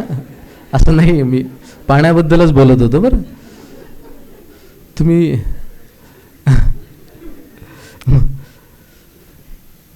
you are putting words in my mouth which I don't mean. Don't be monotonous in study, वेगळ्या पद्धतीने करा असं म्हणू शकतो. हां, मी group discussion, quality group discussion म्हणूयात, क्वालिटी, आणि ते तुमच्या एकूण वेळेच्या 10 to 20% असावं असं माझं म्हणणं आहे. हां, म्हणजे 20 तास अभ्यास केला तर 2 तास डिस्कशन करा. तुमचा जेवढा होतोय तेवढा तास अभ्यास केला तर त्याच्या 10% कॅल्क्युलेट करा. क्वालिटी व्हिडिओज पहा, MCQ solving. Change of work is rest असं आपण म्हणतो. Change of study pattern is also rest.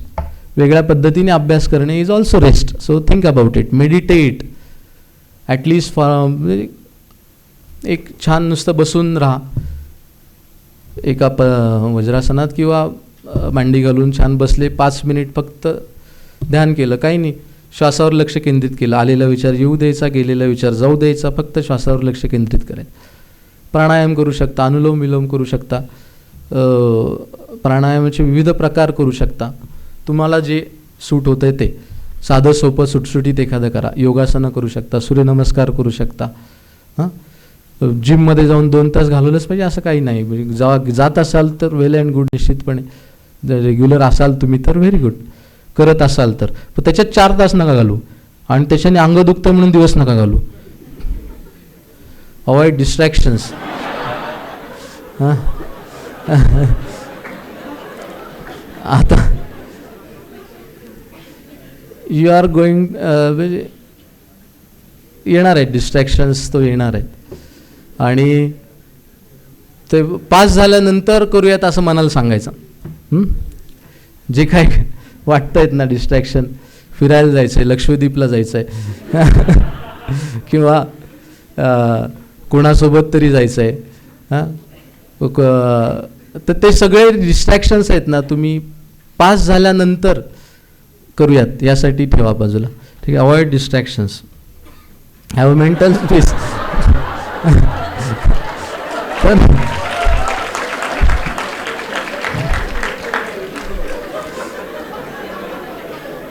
the prelim is all about your mental toughness, your mental stability,